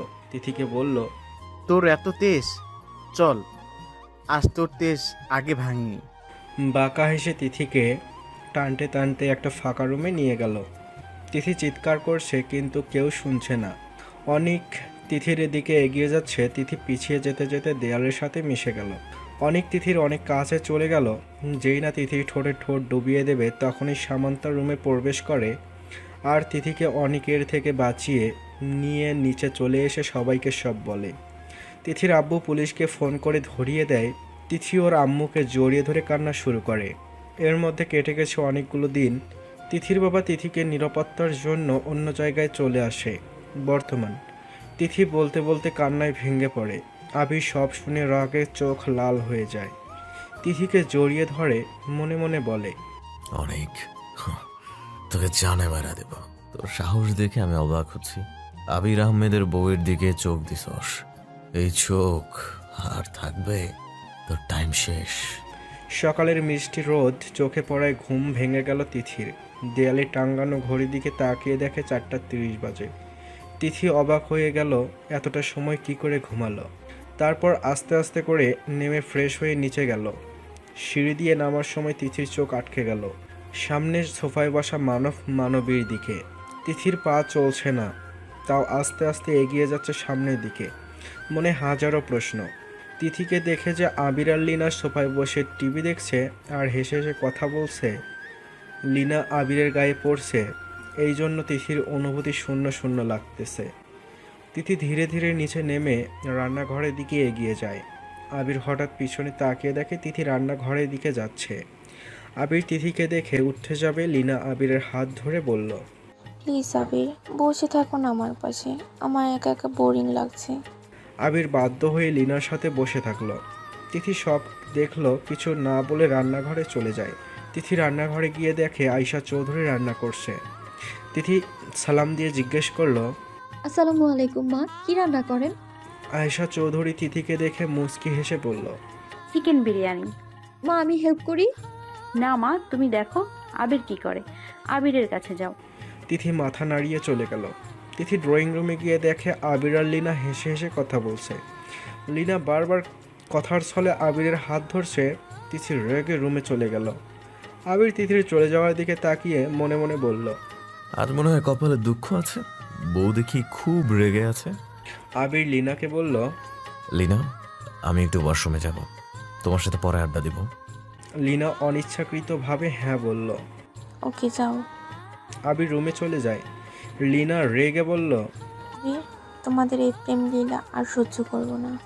তারপর লিনা আগন্তুককে ফোন দিল। ফোন রিসিভ করার পর, বেবি, আমার আর ভালো লাগছে না, তুমি প্লিজ তাড়াতাড়ি কিছু করো। বেবি, আমার সব ব্যবস্থা করা আছে, এখন শুধু সময়ের অপেক্ষা। বলেই শয়তানি হাসি দিল। লিনার মুখেও শয়তানি হাসি ফুটে ওঠে।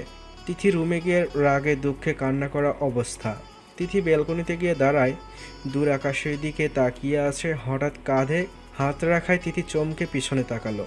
তাকিয়ে দেখে আবির। তিথি আবার আকাশের দিকে তাকিয়ে রইল।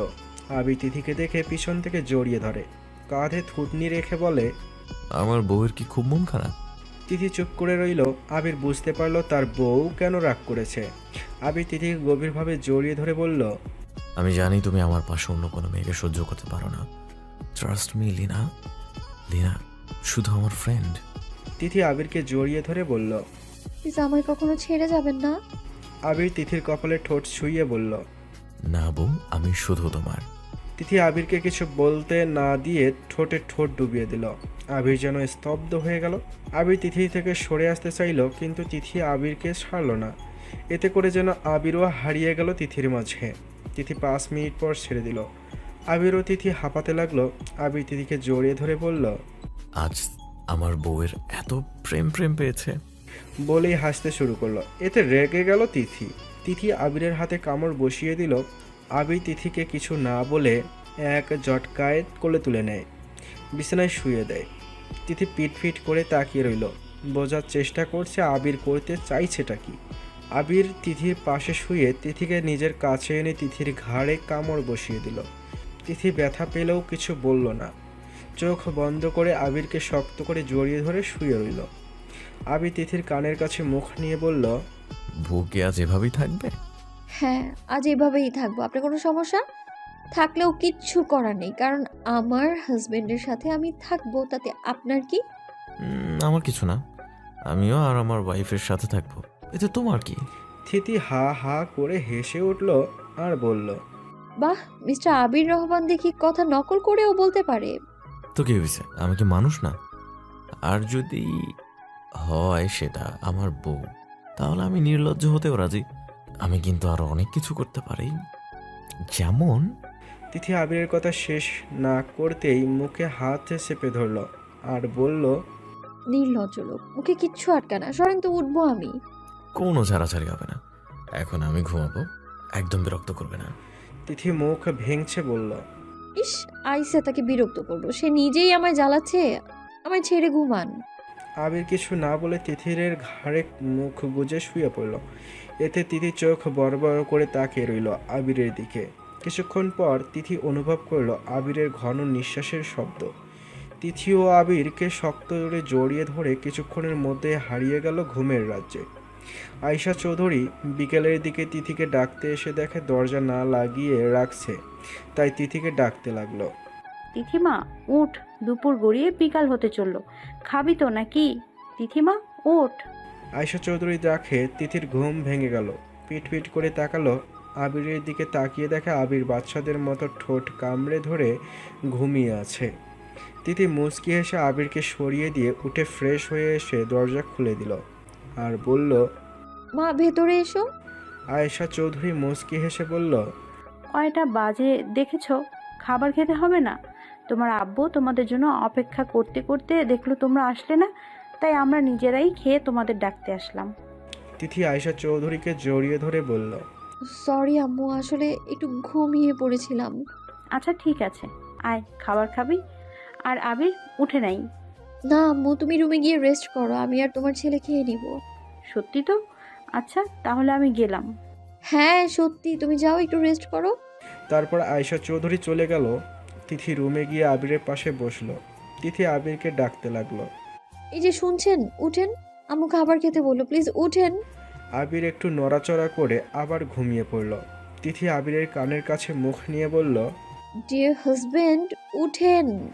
আবির না উঠে তিথিকে হ্যাঁচকা টান দিয়ে বুকের ওপর ফেলে দিয়ে জড়িয়ে ধরে ঘুমিয়ে পড়ল। তিথি বুঝতেই পারলো না কি হলো। যখন বুঝতে পারলো তখন আবির আবার ঘুমিয়ে পড়েছে। তিথি এবার বাঁকা হেসে বলল, স্বামী, আপনাকে তোলার মতো উপায় আছে আমার কাছে। তারপর তিথি আবিরের গায়ে জোরে কামড় বসিয়ে দিল। আবির চিৎকার দিয়ে তিথিকে সরিয়ে উঠে বসল। ঘাড়ে হাত বুলিয়ে তিথির দিকে তাকিয়ে দেখে তিথি মিটমিট করে হাঁটছে। আবির যেই না তিথিকে ধরতে যাবে, তিথি লাফ দিয়ে উঠে অমনি দৌড়ে চলে গেল। আবির তিথির যাওয়ার দিকে অসহায়ের মতো তাকিয়ে রয়। আবার বলল, রাতে কি করবে? হ্যাঁ, তখন কোথায় পালাবে? আবির ফ্রেশ হয়ে নিচে চলে এলো।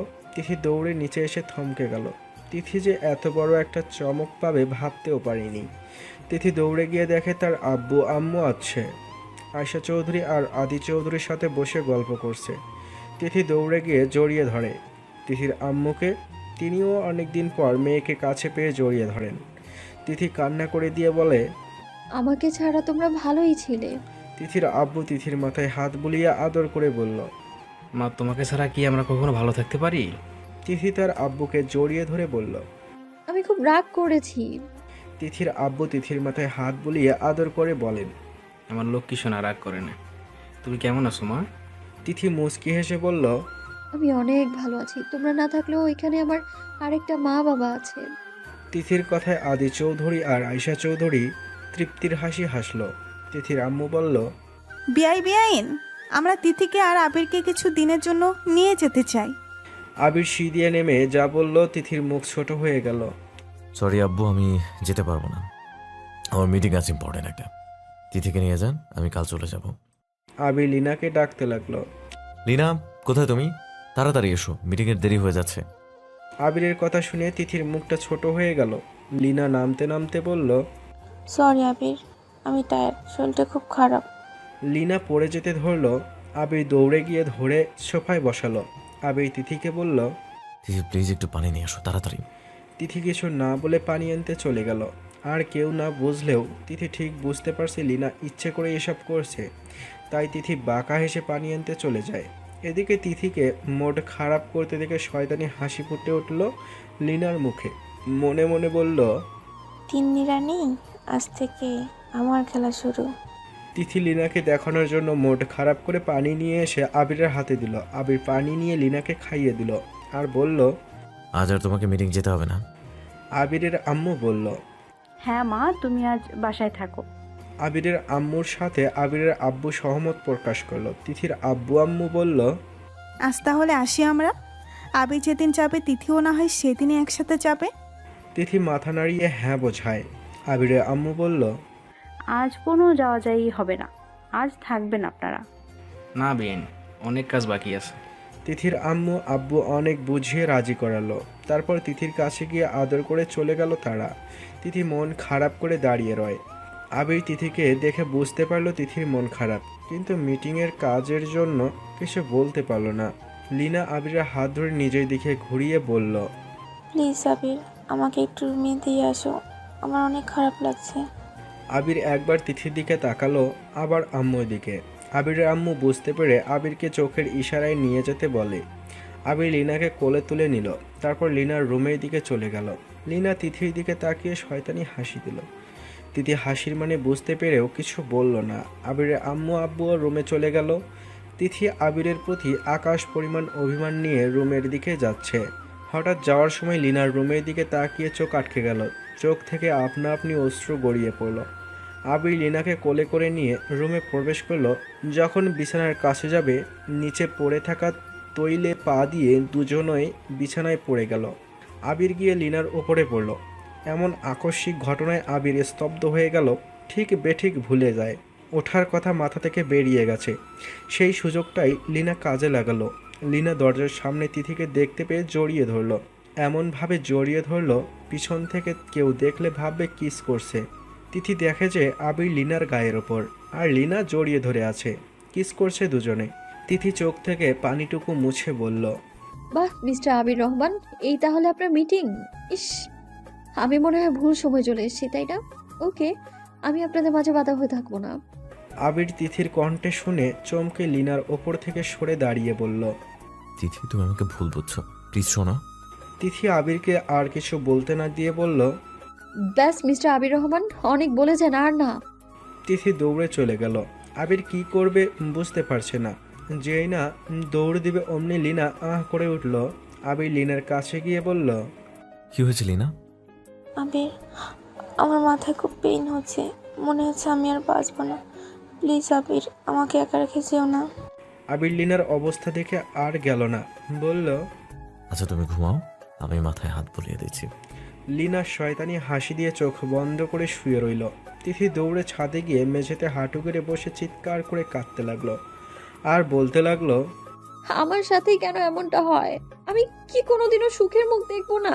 আমায় কেন মিথ্যে ভালোবাসার স্বপ্ন দেখালেন আপনি? কেন? তিথি কান্নায় ভেঙে পড়ল। আবির লিনাকে ঘুম পাড়িয়ে রুম থেকে চলে আসে।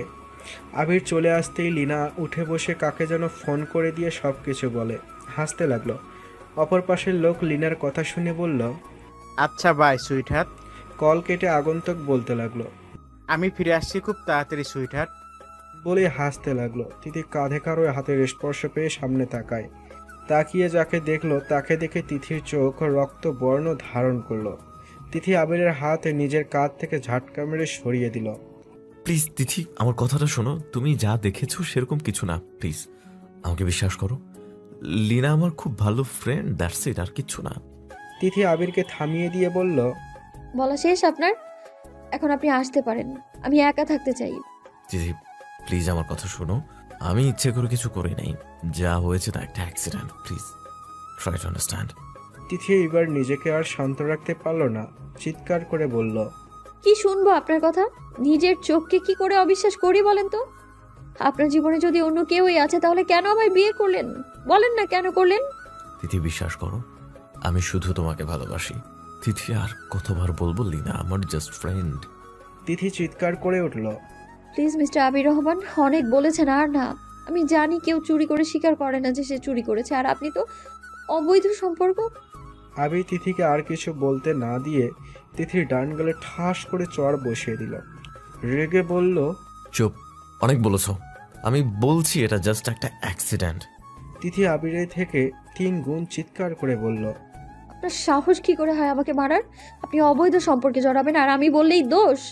আবির বুঝতে পারল তিথি রাগে হিতাহিত জ্ঞান হারিয়ে ফেলেছে। তিথিকে শান্ত করার জন্য শুধু একটা রাস্তাই খোলা। আবির তিথিকে টান দিয়ে নিজের কাছে নিয়ে এসে তিথির ঠোঁটে ঠোঁট ডুবিয়ে দিল। তিথি আবিরের হঠাৎ এমন কাণ্ডে স্তব্ধ হয়ে যায়। যখন বুঝতে পারলো কি হচ্ছে, তখন সরার জন্য মুচড়ামুচড়ি দিতে শুরু করে, কিন্তু আবিরের শক্তির সাথে পেরে উঠল না। আবির তিথির মুচড়ামুচড়ি করা দেখে আবির তিথির কোমর শক্ত করে জড়িয়ে ধরল। ভালোবাসার স্পর্শে তিথির ভরিয়ে দিতে লাগলো। তিথি বারবার কেঁপে উঠছে। তিথি আবিরের চুল শক্ত করে ধরে আবিরের ঠোঁটে কামড় বসিয়ে দিল। এমন আকস্মিক ঘটনায় আবির বড় বড় করে তাকিয়ে সরে আসলো। তিথি ছাড়া পেয়ে ঘন ঘন নিঃশ্বাস নিতে লাগলো। আবির তিথিকে কাছে টেনে নিয়ে তিথির মুখ আবিরের সম্মুখে ধরল আর বলল, সরি বউ, বিশ্বাস করো আমি ইচ্ছে করে কিছু করি নাই। লিনাকে রুমে যাওয়ার সময় হঠাৎ পা পিছলে পড়ে গেছি, দ্যাটস অ্যান অ্যাক্সিডেন্ট, ভুল বোঝান আমাকে প্লিজ। তিথি আবিরকে জড়িয়ে ধরে কান্না করতে করতে বলল, প্লিজ, আমি সহ্য করতে পারি না আপনাকে। অন্য মেয়ের সাথে সহ্য করতে পারি না, আর সেখানে কি। তিথি আর বলতে পারল না, কান্না করে দিল। তিথির কথা শুনে আবিরের ভুরু কুঁচকে এলো। আবির তিথিকে জিজ্ঞেস করলো, কি বললে? কি কিস মানে? তিথি আবিরের থেকে সরে এসে আকাশের দিকে তাকিয়ে বলতে লাগলো, আমি যখন লিনার রুমের সামনে দিয়ে যাব, হঠাৎ লিনার রুমের দিকে তাকিয়ে দেখি আপনি লিনাকে কিস করছেন, আর লিনা আপনাকে জড়িয়ে ধরে আছে। আবির তিথির কথা শুনে থমকে গেল। আবির বলল, তুমি ভুল দেখেছো, এসব কিচ্ছু না। পরে গিয়ে একটু ঝুঁকে পড়েছিলাম, প্লিজ বিশ্বাস করো। আবির অসহায়ের মতো মুখ করে বলল। তিথি আবিরের হাত নিজের হাতের মুঠোয় নিয়ে বলল, আমি বিশ্বাস করি, কিন্তু কিছু সময়ের জন্য আমি স্তব্ধ হয়ে গিয়েছিলাম, দ্বিধায় পড়ে গিয়েছিলাম। নিজের চোখকে বিশ্বাস করবো নাকি ভালোবাসার মানুষকে? আবির তিথিকে পিছন থেকে জড়িয়ে ধরে কাঁধে থুতনি রেখে বলল, আমি শুধু তোমার, আমি শুধু এক মায়াবতীর প্রেমে আসক্ত। ভালোবাসি ভালোবাসি ভালোবাসি, বহু ভালোবাসি। তিথিও ঘুরে আবিরকে জড়িয়ে ধরে বলল, আমি আমার স্বপ্নের রাজকুমারকে ভালোবাসি, আমি শুধু আপনার। এদিকে তিথি আবির বুঝতেই পারল না ওদের এভাবে দেখে কেউ রেগে চলে যাচ্ছে। দাঁতে দাঁত চেপে বলল, তিন্নি, তুই শেষ। আমার পথে যে বাধা হয়ে দাঁড়াবে, আমি তাকে শেষ করে দিব। রেগে নিচে চলে গেল। রুমে গিয়ে আগন্তুককে কল দিল। রিং হওয়ার সাথে সাথে রিসিভ করলো। লিনা আগন্তুককে সব কিছুই বলল। আগন্তুক শুনে চিৎকার করে বলল, তুমি থাকতে এসব কি করে হলো? লিনা বলতে যাবে তার আগেই কল কেটে গেল। আগন্তুক ফোন ছুঁড়ে মেরে বলল, আবির, তোকে খুন করে ফেলবো, হারামির বাচ্চা। আর দেরি না, আমি আসছি। আবির তিথির কপালে ঠোঁট ছুঁয়ে বলল, আজ আমি তোমার কাছে কিছু চাইবো, দিবে আমাকে? তিথি মুচকি হেসে বলল, হ্যাঁ বলেন, কি চাই আপনার? আবির তিথির চোখের দিকে তাকিয়ে বলল, আমি তোমাকে আপন করে চাই। তিথি লজ্জায় লাল হয়ে গেল। তিথির মুখে লাল হাবা ছড়িয়ে পড়েছে। তিথি নিচের দিকে তাকিয়ে থেকে আবিরকে জড়িয়ে ধরল। আবির তিথির নিশ্চুপ হয়ে থাকাকে সম্মতির লক্ষণ ভেবে কোলে তুলে নিল। তিথি আবিরের কাঁধ জড়িয়ে ধরে বুকে মুখ গুজে দিল। আবির তিথিকে রুমে নিয়ে এসে দরজা বন্ধ করে তিথিকে কিছু বলার সুযোগ না দিয়ে ঠোঁটে ঠোঁট ডুবিয়ে দিল। হারিয়ে গেল ভালোবাসার রাজ্যে। ভালোবাসার উষ্ণ স্পর্শে তিথিও হারিয়ে গেল ভালোবাসার রাজ্যে। সকালের মিষ্টি রোদ চোখে পড়ায় ঘুম ভেঙে গেল তিথির। পিটপিট করে তাকালো। হালকা রোদের তাপ শরীরে লাগছে জানালা ভেদ করে। তিথি পিটপিট করে তাকালো দেয়ালে টাঙ্গানো ঘড়ির দিকে। তাকিয়ে দেখে 9:30 বাজে। তিথি ভুরু কুঁচকে বলল, আজ এত বেলা হয়ে গেল, ছিছি, আম্মু কি জানি মনে করবে। আল্লাহ। তিথি উঠতে যাবে, দেখে আবির বাহুডোরে আবদ্ধ। তিথি মুচকি হেসে আবিরের কপালে স্পর্শ করলো। আবিরের ছিলকে চুলে হাত বুলিয়ে বলল, এই যে মিস্টার হাজবেন্ড, আমায় জ্বালিয়ে নিজে এত সুন্দর করে ঘুমানো হচ্ছে। ওকে, ওয়েট। তিথি আবিরের মুখের দিকে তাকিয়ে মেকি হাসি দিল। ঘাড়ে কামড় বসিয়ে দিল। কামড় দিয়ে সরে আসতে যাবে, আবির আহ করে উঠল। হালকা চিৎকার দিয়ে বলল, এটা কি হলো? তোমার আমার ভালোবাসা চাই, সেটা আমাকে বলবে তো? তিথি ভুরু কুঁচকে বলল, আমি কখন আদর চাইলাম? ও, চাও নাই বুঝি? তাহলে ভালোবাসা দিতে চাইছো? কোনো সমস্যা নেই। দাঁত কেলিয়ে বলল আবির। ইস, আইসে আদর খেতে। আমি আদর দিতেও যাইনি আর নিতেও যাইনি। তাহলে কি করতে এত কাছে এসেছো? আমাকে জ্বালিয়ে আপনি ঘুমাবেন, তা কি করে হয় বলেন তো? ও, এই কথা বলে আবির হাসতে লাগলো। কি হলো, আপনি হাসছেন কেন? হ্যাঁ। তিথি কিছুটা রেগেই জিজ্ঞেস করলো। হাসছি কারণ আমি জেগেছিলাম, তুমি কি করো সেটা দেখার জন্য। ও তাই নাকি? দাঁড়ান, দেখাচ্ছি মজা। তিথি আবিরের গলায় কামড় বসিয়ে দিল। আবির চোখ বন্ধ করে ব্যথা সহ্য করলো। তিথি যেই না উঠতে যাবে, তিথিকে টান দিয়ে নিচে ফেলে তিথির গলায় কামড়ে ধরল। তিথি চোখ বন্ধ করে আবিরের চুল খামচে ধরে। আবির তিথিকে কোনো কিছু বলতে না দেখে মাথা তুলে তিথির দিকে তাকায়। আবির দেখল তিথি চোখ বন্ধ করে শুয়ে আছে। আবির তিথির কপালে স্পর্শ করলো, গলায় ছোট ছোট কিস করতে লাগলো। তিথি পাগল প্রায়। আবির তিথির অবস্থা দেখে মিটমিট করে হাসছে। আবির তিথির ঠোঁটে গভীর একটা কিস করে তিথি থেকে সরে আসে। তিথি এখনও একই অবস্থায় শুয়ে আছে। আবির উঠে মিটমিট করে হাসতে লাগলো। তিথি পিটফিট করে তাকায়। আবির দিকে তাকিয়ে দেখে যে আবির মিটমিট করে হাসছে। তিথির রেগে ওয়াশরুমে চলে যায় ফ্রেশ হতে। আবির তিথিকে রাখতে দেখে হা হা করে উচ্চস্বরে হেসে উঠল। রোদের তাপে চোখে পড়ায় ঘুম ভেঙে গেল ফারিয়ার। কপাল কুঁচকে হাত দিয়ে চোখ ঢাকার চেষ্টা করে, কিন্তু কাজ হয় না। তাই বাধ্য হয়ে পিটফিট করে তাকায়। চোখ পড়ল দেয়ালে টাঙ্গানো ঘড়ির দিকে। 9:12 বাজে। ফারিয়া আলসেমি ছেড়ে উঠে বসলো। তারপর ফোনটা হাতে নিয়ে ফেসবুক ওপেন করে। কিছুক্ষণ ঘাটাঘাটি করে ফোনটা ছোট টেবিলে রেখে ওয়াশরুমে চলে গেল ফ্রেশ হতে।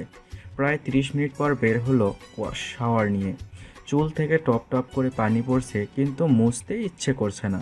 ফারিয়া চুল থেকে তোয়ালেটা ঢিল দিয়ে নিচে চলে গেল। নিচে গিয়ে সোফায় বসে টিভি অন করে আরাম করে বসে কার্টুন দেখতে লাগে। আর আয়শা চৌধুরীকে বলল, আম্মু 1 কাপ কফি দাও তো। আয়শা চৌধুরী তার কিছুক্ষণ পরে কফি হাতে নিয়ে এসে ফারিয়াকে দিল আর বলল, মা যা তো তিথি আর আবিরকে ডেকে নিয়ে আয়। ওকে আম্মু। আয়শা চৌধুরী রান্নাঘরে চলে যায়। ফারিয়া উঠে সিঁড়িতে এক পা রাখবে তখনই কলিং বেল বেজে ওঠে। ফারিয়া গিয়ে দরজা খুলে দিল। ফারিয়া ভুরু কুঁচকে তাকালো সামনে থাকা মানুষটিকে। অন্যদিকে হয়ে দাঁড়িয়ে আছে বিধায় ফারিয়া লোকটাকে দেখতে পারছে না। তাই প্রশ্ন করল, কে আপনি? এতক্ষণে লোকটা ঘুরে ফারিয়ার দিকে তাকালো। তাকিয়ে যেন স্তব্ধ হয়ে গেল। এ কোনো পরীকে দেখছে সে? মুখটা স্নিগ্ধ দেখাচ্ছে, ফর্সা ত্বক, ডাগর ডাগর চোখ, ঘুমের কারণে আরও ফুলে আছে। ঠোঁট দুটি গোলাপের পাপড়ি নেয়। চুল থেকে টপ টপ করে পানি পড়ছে। পরনে কালো রঙের টপ আর জিন্স। ফর্সা শরীরে কালো রঙটা একদম ফুটে উঠেছে। তিয়ানের মনে হচ্ছে কোনো হুড়পড়ি নেমে এসেছে আসমান থেকে। তিয়ান থমকে গেছে তার দেখা শ্রেষ্ঠ সুন্দরী। ফারিয়া দরজা খুলে থমকে গেছে সামনে দাঁড়িয়ে থাকা মানুষটাকে দেখে। ফারিয়া চোখের পলক ফেলতে ভুলে গেছে সামনে সুদর্শন পুরুষটাকে দেখে। ফারিয়া চোখ আটকে গেছে বাদামি রঙের চোখ জোড়ায়। ধবধবে ফর্সা না হলেও ফর্সা বলা চলে। ফর্সা মুখে বাদামি রঙের চোখ, ঠোঁট যেন গোলাপের পাপড়ি।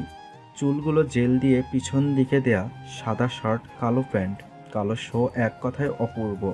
ছেলেরা যে এত সুন্দর হয় ফারিহার জানা ছিল না। হঠাৎ আয়শা চৌধুরী ফারিয়াকে ডেকে বলল, ফারিহা মা, কে এসেছে? আয়শা চৌধুরীর ডাকে হুঁশ ফিরল দুজনের। ফারিয়া প্রশ্ন ছুড়ে দিল, কে আপনি? কাকে চাই? আমি তিয়ান চৌধুরী, তিথির বড় ভাই। ও আচ্ছা, ভিতরে আসুন। আপনি তাহলে ভাবির ভাইয়া? জি হ্যাঁ। আপনি কি তিথির ননদ? জি, ভেতরে আসুন, তারপর কথা বলছি। আয়শা চৌধুরী রান্নাঘর থেকে বের হতে হতে প্রশ্ন করল, কে এসেছে ফারিহা? আম্মু, ভাবির ভাইয়া এসেছে। আপনি সোফায় বসুন। ওকে। আচ্ছা, তিথি কোথায়? ভাবি রুমে আছে। আয়শা চৌধুরী ডাইনিং রুমে আসলো। আয়শা চৌধুরীকে দেখে তিয়ান উঠে আয়শা চৌধুরীকে সালাম দিল। আসসালামু আলাইকুম।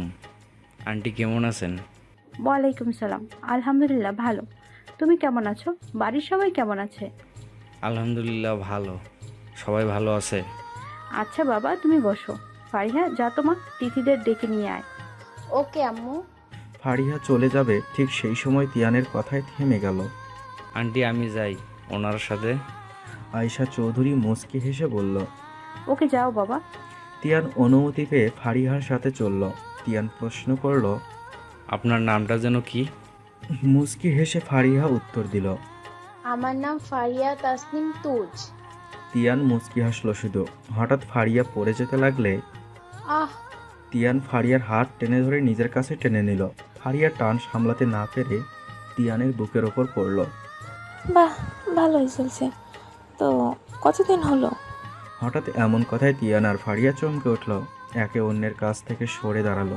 ফারিয়া সামনে তাকিয়ে দেখে যে লিনা দাঁড়িয়ে আছে। ও আপু, কি বলো? উনি হলেন তিথি ভাবির ভাইয়া। আর আমি পড়ে যাচ্ছিলাম, তাই তিনি ধরেছে।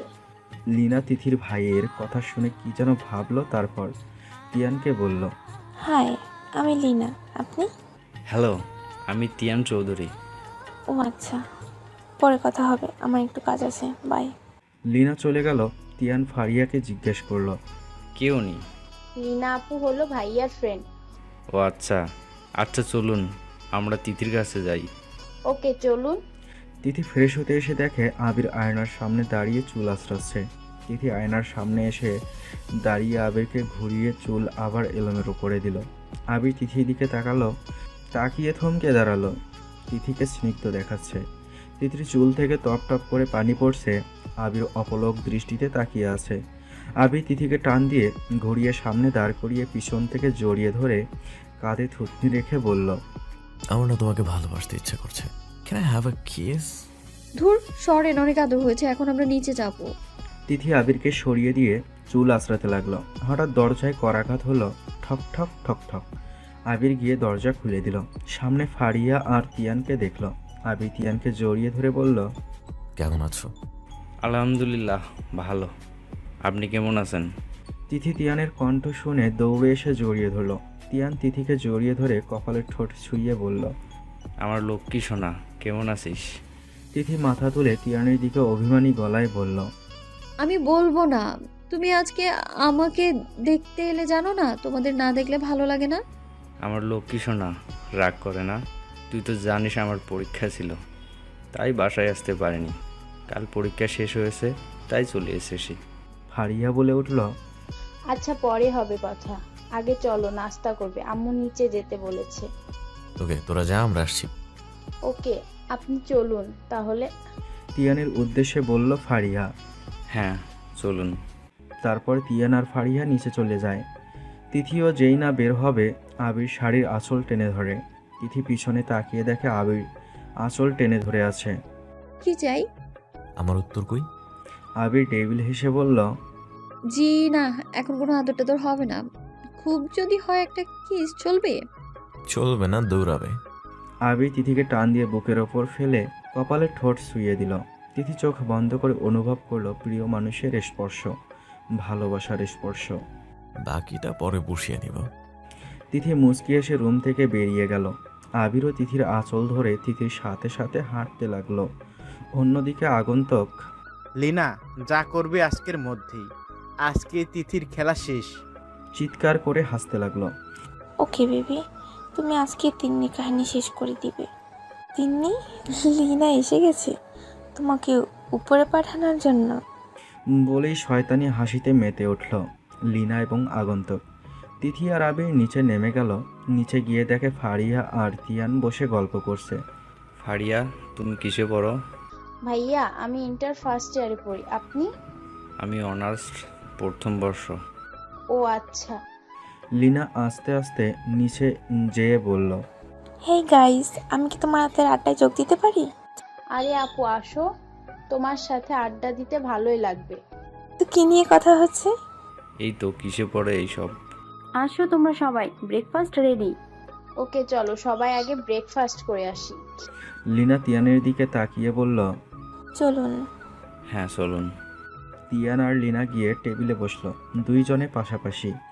এইদিকে লিনা আর তিয়ানকে একসাথে বসতে দেখে ফারিয়ার মন খারাপ হয়ে গেল। মন খারাপ করে টেবিলে গিয়ে বসলো সে। ফারিয়ার মন খারাপ, এটা কেউ না বুঝলেও তিয়ান ঠিক বুঝতে পারছে। তাই ফারিয়াকে দেখিয়ে দেখিয়ে লিনার সাথে হেসে হেসে কথা বলতে লাগলো। হেই মিস লিনা, আপনি কিন্তু অনেক কিউট আছেন। ও তাই মিস্টার, আপনিও কিন্তু সুন্দর আছেন। যে কোনো মেয়েকে ঘায়ল হয়ে যাবে। ওদের কথা শুনে ফারিয়া আর বসে থাকতে পারলো না, উঠে চলে যাচ্ছে। তখন তিয়ান বলল, মিস ফারিয়া, খাওয়া ছেড়ে কোথায় চলে যাচ্ছেন? খিদে নেই। আয়শা চৌধুরী রান্নাঘর থেকে বের হতে হতে বলল, ফারিহা, কোথায় যাচ্ছ? খাবে না? আম্মু, খিদে নেই, পরে খেয়ে নিব। ফারিয়া কিছু বলতে না দিয়ে ছাদের দিকে চলে গেল। তিয়ান মুচকি হেসে বলল, মিস ফারিয়া, এত জেলাস। তিয়ান মনে মনে ভেবে মুচকি হাসলো। আবির আর তিথি এসে টেবিলে বসতে বসতে বলল, আম্মু, ফারিহা কোথায়? হ্যাঁ, ফারিহা কোথায়? তোমরা বসো। জানি না কি হলো, হঠাৎ মেয়েটার খিদে নেই বলে ছাদের দিকে চলে গেল। ও আচ্ছা, আমি দেখছি কি হলো। তিয়ান বলে উঠল, ভাইয়া আপনি বসুন, আমার খাওয়া শেষ, আমি দেখি কি হলো। ওকে, দেখ তাহলে। তিয়ান উঠে ছাদের উদ্দেশ্যে চলে গেল। ফারিয়া এসে মন খারাপ করে দূর আকাশের দিকে তাকিয়ে রইল। মনে মনে বলতে লাগলো, আমার কেন এমন লাগছে? কেন সে অন্যের সাথে কথা বললে খারাপ লাগছে? প্রথম দেখায় ভালোবাসার জন্য? মিস ফারিয়া, আপনার কি কোনো কারণে মন খারাপ? হঠাৎ কারো কথা শুনে ফারিয়া চমকে উঠল। পিছনে তাকিয়ে দেখে তিয়ান দাঁড়িয়ে আছে। ফারিয়া আবার দূর আকাশের দিকে তাকিয়ে রইল। বলেন না, কিন্তু আপনার কি মন খারাপ? ফারিয়া এবারও নিশ্চুপ রইল। তিয়ান একটু এগিয়ে এসে ফারিয়ার পাশে দাঁড়ালো। আচ্ছা ফারিয়া, আমাকে কি বলা যায় না কিসের জন্য আপনার মন খারাপ? ফারিয়া এবার বিরক্ত হলো। সে তো তার অনুভূতি বোঝাতে চায় না, কারণ নিজে থেকে কিছু বললে যদি ফেলনা ভেবে ছুঁড়ে ফেলে দেয়। ফারিয়া বলল, কিছু হয়নি, আমি নিচে চললাম। ফারিয়া তিয়ানকে পাশ কাটিয়ে চলে যাবে, তখনই তিয়ান ফারিয়ার হাত টেনে ধরে বলল, মিস ফারিয়া, একটু শুনবেন আমার কিছু কথা? ফারিয়া প্রত্যাখ্যান করতে পারল না, ছোট্ট করে নিঃশ্বাস ফেলে বলল, ওকে বলুন। তিয়ান ফারিয়ার হাত ছেড়ে দিয়ে ছাদের রেলিং ধরে দাঁড়ালো আর বলল, আচ্ছা মিস ফারিয়া তাসনিম, প্রথম দেখায় কি কাউকে ভালোবাসা যায়? প্রথম অনুভূতি প্রকাশ করার খুব কঠিন। জানি না কেমন করে প্রকাশ করতে হয়। ফার্স্ট টাইম কোনো মেয়েকে দেখে আমার হার্টবিট এত দ্রুত লাফিয়েছে। নতুন নতুন প্রেম কি এভাবেই পড়ে? তিয়ান এক নিঃশ্বাসে কথাগুলো বলে থামল। ফারিয়া অবাক হয়ে তাকিয়ে আছে তিয়ানের মুখের দিকে। কি হলো বলুন? ফারিয়া দূর আকাশের দিকে তাকিয়ে বলল, হয়তো হ্যাঁ, জানি না, কিন্তু প্রথম প্রেমের অনুভূতি সুন্দর। তাকে প্রথম দেখে ভালোবেসে ফেলেছি। ভালোবাসি না বলেও অন্য মেয়ের সাথে দেখলে খারাপ লাগে, হঠাৎ মন খারাপ হওয়া। ফারিয়া ছোট্ট করে নিঃশ্বাস ফেলল। এই জন্য আপনার মন খারাপ? তিয়ানের প্রশ্নে ফারিয়া চমকে তাকালো তিয়ানের দিকে, তুতলিয়ে বলল, মানে? মানেটা খুব খুব সহজ। আপনি লিনাকে নিয়ে জেলাস। আমি কেন জেলাস হব? কারণ আপনি আমাকে ভালোবেসে ফেলেছেন। ফারিয়া কিছু না বলে চলে যেতে ধরল। তিয়ান হাত ধরে টেনে কাছে নিয়ে এসে বলল, মিস ফারিয়া, পালাচ্ছেন? আজও পালাবো কেন? তিয়ান ফারিয়ার কোমর জড়িয়ে ধরল। হঠাৎ এমন কাজে ফারিয়া চমকে তিয়ানের দিকে তাকায়। তিয়ান আর একটু কাছে টেনে বলল, ভালোবাসি স্বীকার করতে এত বাধা কিসের? ফারিয়া ছুটার জন্য ছটফট করতে লাগলো। তিয়ানের স্পর্শে শরীরে যেন কারেন্ট বয়ে যাচ্ছে। শর্টফট করে না। ফারিয়া রাগ দেখায়, আবারও সরতে সরতে বলে, করবই আমি। আপনি কিচ্ছু বুঝেন না, কিচ্ছু না। It's hurts me. আমাকে ছাড়ুন। এত শক্ত করে ধরেছেন কেন? ছাড়ুন। তিয়ান মৃদু হাসল। বাঁকা চোখে চেয়ে দেখল ফারিয়ার অবিরাম ছটফটানি, অভিমানী মুখশ্রী। কি সুন্দর দেখাচ্ছে অবস্থায়, একদম মায়াবী লাগছে। তিয়ান অপলক দৃষ্টিতে তাকিয়ে রইল কিছুটা সময়। তিয়ান হাসল। কোমরে পেঁচিয়ে রাখা হাতটা একটু গভীরভাবে জড়িয়ে ধরল। প্রথমবারের মতো কোনো ছেলের স্পর্শে, প্রিয় মানুষের স্পর্শে ফারিয়া কেঁপে উঠছে। তিয়ানের স্পর্শ যেন তার থেকেও মারাত্মক শিহরণ খেলে যাচ্ছে ফারিয়ার সারা শরীরে। ফারিয়ার মনে হচ্ছে তার রুহ অবধি কাঁপছে তার স্পর্শে। ফারিয়া পাথর হয়ে দাঁড়িয়ে রইল। তিয়ান বলা শুরু করল, মিস মিস ভালোবাসি কেমন করে বলে আমার জানা নেই। আমি শুধু বলবো, আমি আপনাকে প্রথম দেখায় ভালোবেসে ফেলেছি। We have the most beautiful eyes Faria. ফারিয়ার কানে ঝংকার দিয়ে উঠল। ফারিয়া মুভিতে দেখেছে বিদেশিদের ভালোবাসা প্রকাশ করার এক বাক্য হচ্ছে চোখ নিয়ে বলা। এটা বললে অপর পাশের লোক বুঝে নেয় সে তাকে ভালোবাসে। ফারিয়ার চোখের কোণে পানি জমল। ফারিয়া ডুকরে কেঁদে উঠল। তিয়ানকে জড়িয়ে ধরে বলল, I love you Tiyan. Tiyan মুচকে এসে ফারিয়াকে জব্দ করে জড়িয়ে ধরে বলল, I love you too Faria.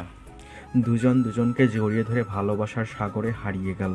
এদিকে আবির খাওয়া শেষ করে বলল, তিথি, খাওয়া শেষ করে রুমে আসো তো। তিথি মাথা নাড়িয়ে হ্যাঁ বোঝালো। আবির রুমে চলে গেল। লিনা আবিরের চলে যাওয়া দেখে শয়তানি হাসি দিল। তিথি, আমি রুমে যাচ্ছি। ওকে, যাও।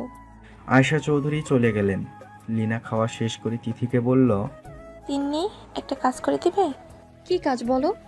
আসলে আমার ফোনটা একটু রুমে রাখা, একটু এনে দিবে please? Okay. Tithi liner phone আনতে উপরে চলে গেল। লিনা শয়তানি হাসি দিয়ে রান্নাঘর থেকে তেল নিয়ে এসে উপরে দ্বিতীয় সিঁড়িতে তেল ঢেলে দিল। লিনা শয়তানি হাসি দিয়ে ফোন দিল আগন্তুককে, বলল, কাজ শেষ। ওই পাশের লোক হা হা করে হেসে উঠল, বলল, ধন্যবাদ জান। লিনা ফোন কেটে দিয়ে বলল, তিন্নি, তোমার খেলা শেষ। তিথি লিনার রুমে গিয়ে, ইস, কোথায় ফোন? কই রাখছে ধুর, আমি বরং বলি খুঁজে পাইনি। তিথি রুম থেকে বলতে বলতে বের হলো। লিনাপু ফোন রুমে নেই। বলে যেইমাত্র দ্বিতীয় সিঁড়িতে পা রাখলো তিথির পা পিছলে গেল। তিথি নিজেকে ঠিক রাখতে পারল না, পা পিছলিয়ে গড়িয়ে পড়ল। আহ করে চিৎকার করে উঠল। লীনা দেখে শয়তানি হাসি দিয়ে সরে গেল। তিথির চিৎকার আয়শা চৌধুরী শুনে দৌড়ে বেরিয়ে এলো। এসে দেখে তিথির রক্তে ফ্লোর ভেসে যাচ্ছে। আয়শা চৌধুরী তিথি বলে চিৎকার করে উঠল। আয়শা চৌধুরীর চিৎকার শুনে আবির দৌড়ে রুম থেকে বেরিয়ে আসলো। সিঁড়ি দিয়ে নামার সময় হঠাৎ লক্ষ্য করল সিঁড়িতে তেল লেগে আছে। সাবধানে নেমে তিথিকে দেখে আবির স্তব্ধ হয়ে গেল। মুখের ভাষা হারিয়ে ফেলল সে। সারা দুনিয়া মনে হচ্ছে থমকে গেল। ফারিয়া আর তিয়ান হঠাৎ আয়শা চৌধুরীর চিৎকার শুনে চমকে উঠল। ফারিয়া তিয়ানের দিকে তাকালো। দুজন চোখে চাওয়াচাওয়ি করে দৌড়ে নিচে নেমে গেল। নিচে গিয়ে তিথির এই অবস্থা দেখে থমকে গেল দুজনে। তিয়ান দৌড়ে তিথির কাছে চলে গেল। আবির তিথিকে বুকে জড়িয়ে ধরে পাগলের মতো কান্না করছে। ফারিয়া তাড়াতাড়ি ড্রাইভারকে গাড়ি বের করতে বলল। তিথিকে এমার্জেন্সিতে নেওয়া হয়েছে। আবির স্তব্ধ হয়ে ফ্লোরে হাঁটু গেড়ে বসে আছে। পাশে তিয়ানের মা বাবা বসে কান্না করছে। আবিরের আম্মু আব্বু তাদের বুঝ দিচ্ছে। ফারিয়া দূরে দাঁড়িয়ে কান্না করছে। এর মধ্যে তিথির কেবিন থেকে ডক্টর বেরিয়ে আসলো। তিয়ান দৌড়ে গিয়ে বলল, ডক্টর, আমার বোনের কি অবস্থা? ডক্টর কিছুক্ষণ চুপ থেকে বলল, সরি। ডক্টরের কথা শুনে স্তব্ধ হয়ে গেল সবাই। ডক্টর কিছুক্ষণ চুপ থেকে বলে, সরি মিস্টার আবির রহমান, আমরা অনেক চেষ্টা করেছি, বাকিটা সৃষ্টিকর্তার হাতে। তবে ওনার বাঁচার আশা নেই বললেই চলে। সিঁড়ি দিয়ে পড়ার কারণে মাথায় আঘাত পেয়েছে, প্রচণ্ড রক্তক্ষরণের কারণে জ্ঞান হারায়। তাই আমরা বলতে পারছি না। আপনারা আল্লাহকে ডাকেন, রোগীকে 24 ঘন্টা পর্যবেক্ষণে হবে। ডক্টরের কথা শুনে সবাই স্তব্ধ হয়ে যায়। আবির কান্নায় ভেঙে পড়ল। দিদি প্লিজ ফিরে এসো, প্লিজ দিদি, প্লিজ দিদি ফিরে এসো প্লিজ। তিথির আম্মু আব্বু কান্না করতে করতে জ্ঞান হারায়। তাকে পাশের কেবিনে ঘুমের ইঞ্জেকশন দিয়ে ঘুম পাড়িয়ে রাখা হয়েছে। তিথির আব্বু বসে বসে আল্লাহকে ডাকছে। তিয়ান হাঁটু গেড়ে বসে কান্না করছে। তার আদরের বোনের এই অবস্থা মেনে নিতে পারছে না সে। ফারিয়া এগিয়ে এসে তিয়ানের পাশে বসলো। প্লিজ তিয়ান, নিজেকে শক্ত করো। তুমি ভেঙে পড়লে আন্টিকে কে সামলাবে? তিয়ান ফারিয়াকে জড়িয়ে ধরে কান্না করতে লাগলো। ফারিয়াও আল্লাহকে ডাকছে আর নীরবে কান্না করছে। আবির চিৎকার করে কাঁদতে লাগলো, প্লিজ দিদি ফিরে এসো প্লিজ। আবিরের কান্না দেখে হসপিটালের প্রত্যেকটা মানুষের চোখে জল এসে গেল। জীবনের প্রথম কোনো ছেলেকে এভাবে কান্না করতে দেখছেন তারা। আয়শা চৌধুরী আবিরকে জড়িয়ে ধরে বলল, প্লিজ বাবা শান্ত হও। আবির যেন আরো ভেঙে পড়ল। আয়শা চৌধুরীকে জড়িয়ে ধরে কান্না করতে লাগলো। মা আমার তিথিকে চাই প্লিজ। আবির হাউ মাউ করে কাঁদতে লাগলো। আবিরের কান্না দেখে আয়শা চৌধুরী নিজেও কান্না করতে লাগলো। আবির উঠে দৌড়ে ওটির বাইরে দাঁড়িয়ে তিথিকে দেখতে লাগলো। তিথির মুখের দিকে তাকালো। এইটুকু সময়ের মধ্যে মুখটা শুকিয়ে গেছে, মায়াবী মুখটা শুকিয়ে আছে। আবির নীরবে কান্না করতে লাগলো। হঠাৎ কাঁধে কারো স্পর্শ পেয়ে আবির পিছনে তাকালো। তাকিয়ে দেখে তার বাবা। তাকে জড়িয়ে ধরে বলতে লাগলো, আব্বু আমার তিথিকে চাই প্লিজ, আব্বু আমার তিথিকে ফিরিয়ে দাও। আবিরের আব্বু আবিরকে নিয়ে বসিয়ে দিল, বলল, বাবা এখন আল্লাহকে ডাক, একমাত্র আল্লাহ তাআলা ভালো করতে পারবে। কেটে গেছে অনেকটা সময়। এখন রাত 9টা। এখনও তিথির জ্ঞান ফেরেনি। সবাই অপেক্ষার প্রহর গুনছে কখন তিথির জ্ঞান ফিরবে। আবির এখন তিথির অটির সামনে হাঁটু গেড়ে বসে আছে। হঠাৎ আবিরের ফোন বেজে উঠল। আবির ফোন রিসিভ করলো। হ্যালো মীরা, বলো। মীরা আবিরদের বাড়ির কাজের লোক। ভাইজান। মীরার কথা শুনে আবিরের রাগে চোখ লাল হয়ে গেল। হাত মুঠো করে বলল, তোদের খেলা শেষ, সাহস কি করে হয় আমার জানের দিকে নজর দেওয়ার? আবির তিথির দিকে তাকিয়ে বলল, আমি প্রতিজ্ঞা করলাম তোমার জ্ঞান ফেরার আগে হারামের বাচ্চাদের শাস্তি দিব। এইদিকে জাহান, আমাদের পথের কাটা শেষ। তোমারও প্রতিশোধ নেওয়া হলো আর আমাকেও তোমার পাওয়া হলো। তিন্নির খেলা শেষ। বলতে বলতেই হাসতে লাগলো আগন্তুক আর লীনা। লীনা মনে মনে বলল, আবির, আমি তোমাকে পাইনি, অন্য কারো ভালোবাসা তোমাকে পেতে দেই কি করে বলো? বলেই শয়তানি হাসি ফুটে উঠল লীনার মুখে। লীনা, আমি অনেক হ্যাপি। লীনা মনে মনে বলল, জান, তোমার খেলাও এখানে শেষ। আবির রেগে চোখ লাল করে হাত মুঠো করে দেয়ালে ঘুষি মারল। আবির রাগে শরীর কাঁপছে। হঠাৎ আবিরকে রাখতে দেখে সবাই চমকে তাকালো। তিয়ান আবিরের কাছে গিয়ে জিজ্ঞেস করলো, কি হয়েছে ভাইয়া, আপনি এমন করছেন কেন? ওই হারামির বাচ্চাদের আমি শেষ করে দিব। ওদের সাহস কি করে হয় আমার বউয়ের দিকে নজর দেওয়ার? ফারিয়া এগিয়ে এসে বলল, ভাইয়া কি হয়েছে প্লিজ বলো আমাদের। আবির বলতে শুরু করলো। আমার ফোন বেজে উঠল, রিসিভ করে দেখি মীরা ফোন দিয়েছে কিছুক্ষণ আগে। হ্যাঁ মীরা বলো। ভাইজান আমি এখন যা কইমু এলা মন দিয়া শুনবেন। ওকে আচ্ছা বল কি হয়েছে।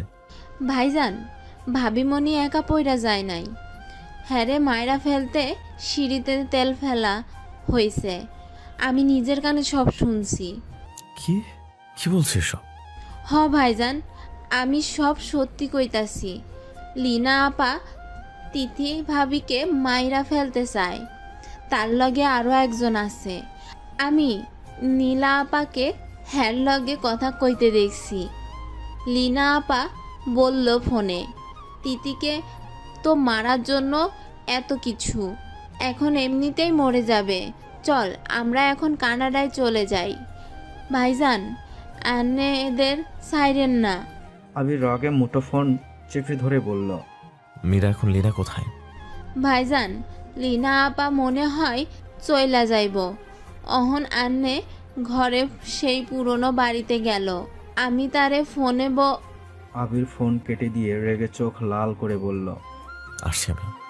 বর্তমান আবিরের কাছে সব শুনে তিয়ান রেগে বলল, ভাই ওদের আমি ছাড়বো না, আমার কলিজায় হাত দিয়েছে, ওদের আমি শেষ করে দেব।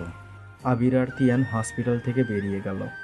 লিনা বেবি, তোমার অনেক ধন্যবাদ আমার সাথে থাকার জন্য। লিনা অনিককে জড়িয়ে ধরে বলল, বেবি আমি তো তোমাকে পাওয়ার জন্য সব কিছু করেছি। অনিক উচ্চ স্বরে হেসে উঠল, বলল, লিনা সুইটহার্ট, কিন্তু আমি তো তোমায় ভালোবাসি না, তুমি তো আমার হাতের পুতুল ছিলে। বলে হাসতে লাগলো। লিনা শুনে স্তব্ধ হয়ে গেল। যার জন্য নিজের বেস্ট ফ্রেন্ডের সাথে বেইমানি করলো আর সেই বলতেছে তাকে চাই না। লিনার চোখ দিয়ে অশ্রু গড়িয়ে পড়ল। লিনা বলল, তাহলে এতদিন সব নাটক ছিল? হ্যাঁ সব নাটক ছিল। আবির আর তিথির কাছে যেতে তুমি পারতে, তাই তো এতদিন তোমার সাথে নাটক করেছি। এখন তোমার টাইম শেষ। লিনা ভুরু কুঁচকে বলল, মানে কি বলতে চাচ্ছ? মানে এটাই, তোমাকেও মরতে হবে। তুমি বেঁচে থাকলে আমার সম্পর্কে সব প্রমাণ থাকবে, সেটা তো আমি হতে দিব না। বলেই লিনার সামনে বন্দুক তাক করলো। লিনা ভয়ে পিছিয়ে গেল আর বলল, অনেক তুমি আমার সাথে এমন করতে পারো না। অনেক উচ্চ স্বরে হেসে উঠল, বলল, সব পারি আমি। বলেই লিনাকে গুলি করে দিল। লিনা বুকে হাত দিয়ে লুটিয়ে পড়ল ফ্লোরে আর বলল, অনেক তুমি আমার সাথে বেইমানি করতে পারলে, আমি বলছি তোমরা সবাই শাস্তি পাবে। তুমি। লিনা চোখ বন্ধ করে ঘুমিয়ে গেল না ফেরার দেশে। কথায় আছে না, বাপ বাপকেও ছাড়ে না। অনেক উচ্চ স্বরে হেসে উঠল, বলল, তিথি আমি আসছি তোকে উপরে পাঠাতে। অনেক তোকে আর যেতে হবে না, আমরা চলে এসেছি তোকে উপরে পাঠাতে। হঠাৎ আবিরের কণ্ঠ শুনে চমকে উঠল। পিছনে তাকিয়ে দেখে আবির তিয়ান দাঁড়িয়ে আছে, চোখ রক্ত বর্ণ ধারণ করেছে। অনেক ভয় পেয়ে গেল। অনেক তাও বলল, মরার জন্য আমার কাছে এসেছিস? ওকে ডান, চল তাহলে তোকেও তিথি লিনার কাছে পাঠিয়ে দিই। বলেই হাসতে লাগলো। আবির লিনার কথা শুনে ভ্রু কুঁচকে বলল, মানে লিনা? আবিরের চোখ হঠাৎ ফ্লোরে রক্তাক্ত অবস্থায় লিনাকে পড়ে থাকতে দেখে কিছুটা খারাপ লাগছে। যতই হোক বেস্ট ফ্রেন্ড তো। আবিরের চোখে পানি চলে আসে। হঠাৎ তিথির নিষ্পাপ মুখ ভেসে উঠল। আবির আবারও হিংস্রতার রূপ ধারণ করে। আবির গিয়ে অনেককে এলোপাথারি মারতে লাগলো। তিয়ান পুলিশকে ফোন দিল। আরামের বাচ্চা, তোর সাহস দেখে আমি অবাক হচ্ছি। আবির রহমানের বউয়ের দিকে নজর দিছিস না? তোর এত দম! আবির অনেককে মারতে মারতে রক্তাক্ত করে ফেলেছে। এর মধ্যে পুলিশ চলে আসে। আবিরকে থামিয়ে দিয়ে বলল, মিস্টার আবির রহমান, আইন নিজের হাতে তুলে নেবেন না, প্লিজ ছেড়ে দিন ওনাকে। আবির তাও মারতেই আসে। তিয়ান গিয়ে আবিরকে ছাড়ালো। ইন্সপেক্টর মাহফুজুর রহমান অনেককে ধরে বলল, আচ্ছা আসি আমরা তাহলে। ধন্যবাদ ইন্সপেক্টর, সঠিক সময় আসার জন্য। ইন্সপেক্টর অনেককে নিয়ে চলে যাবে। এমন সময় অনেক ফ্লোরে থেকে পিস্তল তুলে নিয়ে আবিরের বুক বরাবর গুলি করে দিল। উপস্থিত সবাই হতবাক হয়ে গেল। ইন্সপেক্টর অনিককে চর বসিয়ে দিল, পিস্তল নিয়ে নিল আর কনস্টেবলকে বলল তাড়াতাড়ি আবিরকে হসপিটালে নিয়ে যাওয়ার ব্যবস্থা করতে। আবির ফ্লোরে পড়ে যাবে তিয়ান ধরে ফেলে, তাড়াতাড়ি করে বাইরে এনে ড্রাইভারকে বলল গাড়ি স্টার্ট দিতে। তিথি পিট করে তাকালো, মাথায় অনেক ব্যথা করছে। তিথি উঠে বসার চেষ্টা করলো কিন্তু পারল না, ঠোঁট নাড়িয়ে কিছু বলার চেষ্টা করছে। নার্স তিথির জ্ঞান ফিরতে দেখে দৌড়ে বাইরে এসে বলে, আপনাদের রোগীর জ্ঞান ফিরেছে। আচ্ছা, আমরা ভেতরে যেতে পারি? হ্যাঁ, তবে বেশি কথা বলবেন না। ওকে। তারপর সবাই ভেতরে প্রবেশ করলো। তিথি চোখ বন্ধ করে শুয়ে আছে। তিথির আম্মু তিথির মাথায় হাত রাখলো। তিথি তাকালে নিজের মাকে দেখলে মুচকি হাসলো। তিথির আম্মু আসলে মুখ গুজে কাঁদতে লাগলো। এ কান্না সুখের কান্না, আদরের মেয়েকে ফিরে পাওয়ার কান্না। আয়শা চৌধুরী এগিয়ে এসে বলল, প্লিজ বেআইন কাঁদবেন না। আয়শা চৌধুরী জিজ্ঞেস করলো, মা এখন কেমন লাগছে? তিথি মুচকি এসে বলল, আস্তে করে বলল, ভালো। তিথি আশেপাশে খুঁজতে লাগলো। তিথির চোখ শুধু আবিরকেই খুঁজছে। আয়শা চৌধুরী বুঝতে পেরে বলল, মা, আবির তিয়ান একটু বাইরে গেছে, চলে আসবে এখনই। তিথি শুধু মাথা নাড়িয়ে হ্যাঁ বোঝালো। তারপর একে একে সবাই বাইরে চলে গেল।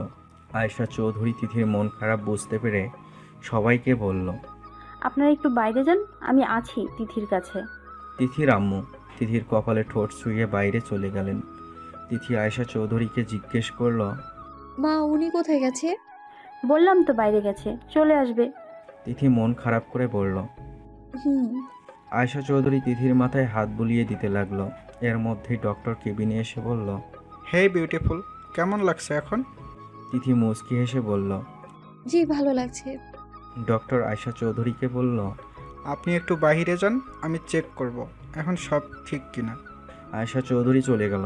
ডক্টর এগিয়ে এসে বলল, আম্মু এখনও কি খারাপ লাগছে? তিথি মুচকি হেসে বলল, না। 20 মিনিটের মধ্যে তিয়ান আবিরকে নিয়েও হসপিটালে পৌঁছালো। আবিরের অবস্থা খুব খারাপ, রক্তে সারা শরীর ভেসে গেছে। তিয়ান চিৎকার করে ডাকতে লাগলো, ডক্টর ডক্টর।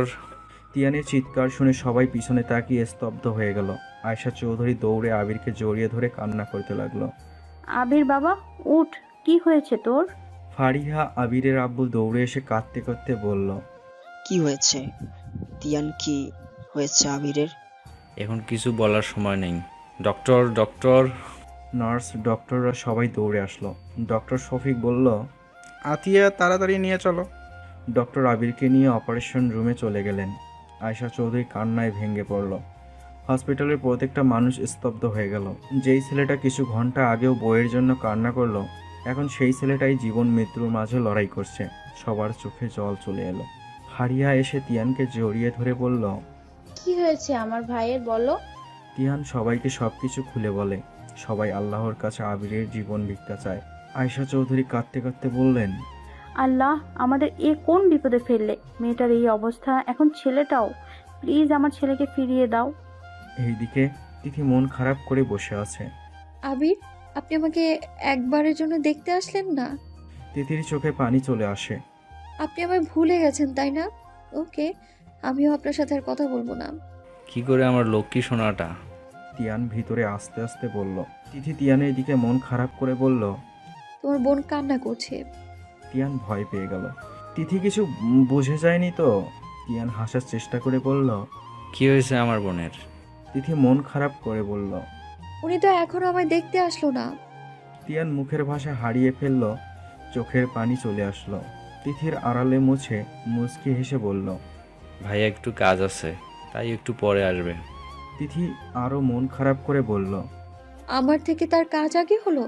তিথি চোখ দিয়ে অশ্রু গড়িয়ে পড়ল। তিয়ান পানিটুকু মুছিয়ে দিয়ে বলল, পাগলি মেয়ে, কান্না করে কেউ আসবে, এখনই চলে আসবে। বুঝলাম, কিন্তু আর সবাই কোথায়? সবাই বাইরে আছে, ডক্টর বলেছেন এত লোক এলাও না কেবিনে, তাই বাইরে দাঁড়িয়ে আছে। ডক্টরকে বেরিয়ে আসতে দেখে আবিরের আব্বু দৌড়ে গিয়ে বলল, ডক্টর, আমার ছেলের কি অবস্থা? আলহামদুলিল্লাহ, এখন আর কোনো বিপদ নেই। সবাই আলহামদুলিল্লাহ পাঠ করলো। আয়শা চৌধুরী বলেন, জ্ঞান ফিরবে কখন? 2 থেকে 3 ঘন্টার মধ্যে। সবাই আল্লাহকে হাজার হাজার শুকরিয়া জানায়। আম্মু, আমি ওনার কাছে যাব। আমার মন বলছে অনেক কিছু একটা হয়েছে, তা না হলে আমার জ্ঞান ফিরেছে শুনে উনি আসবেন আমার কাছে? তিথিকে কেউ বোঝাতে পারছে না, তাই বাধ্য হয়ে সব কিছু বলল। তিথি চোখ দিয়ে অশ্রু গড়িয়ে পড়ল, ভাঙ্গা ভাঙ্গা গলায় বলল, আম্মু আমি যাবো ওনার কাছে। সবাই তিথির কাছে হার মেনে আবিরের কেবিনে নিয়ে গেল। আবিরের বাঁ পাশে তিথিকে রাখার ব্যবস্থা করা হয়। তিথি আবিরের মুখের দিকে তাকিয়ে আছে, মুখটা শুকিয়ে গেছে। তিথির চোখ দিয়ে অশ্রু গড়িয়ে পড়ল। তিথি আবিরের মুখে হাত বুলিয়ে বলল, প্লিজ আপনি উঠেন। আপনি জানেন না আপনার বুকে মাথা না রাখলে আমার ভালো লাগে না। আবির আস্তে আস্তে তাকালো, আশেপাশে তাকিয়ে বোঝার চেষ্টা করলো কোথায় সে। হঠাৎ তিথির কথা মাথায় এলো। আবির সব কিছু ভুলে লাফ দিয়ে উঠতে যাবে, তিথি আবিরের হাত টেনে ধরে। আবির তিথিকে দেখে তিথিকে কাছে টেনে শক্ত করে জড়িয়ে ধরে, আর দুজনেই কান্না করতে লাগে। এ কান্না সুখের কান্না, প্রিয় মানুষকে ফিরে পাওয়ার কান্না। এর মধ্যে কেটে গেছে অনেকটা সময়, অনেকগুলো দিন।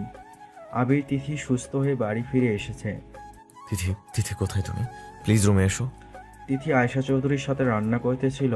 তিথির আম্মু আব্বু তিয়ান আসবে দেখে আবিরের ডাক শুনে তিথি লজ্জা পায়। শাশুড়ি মায়ের সামনে কাজ পেলে যাবে কিভাবে?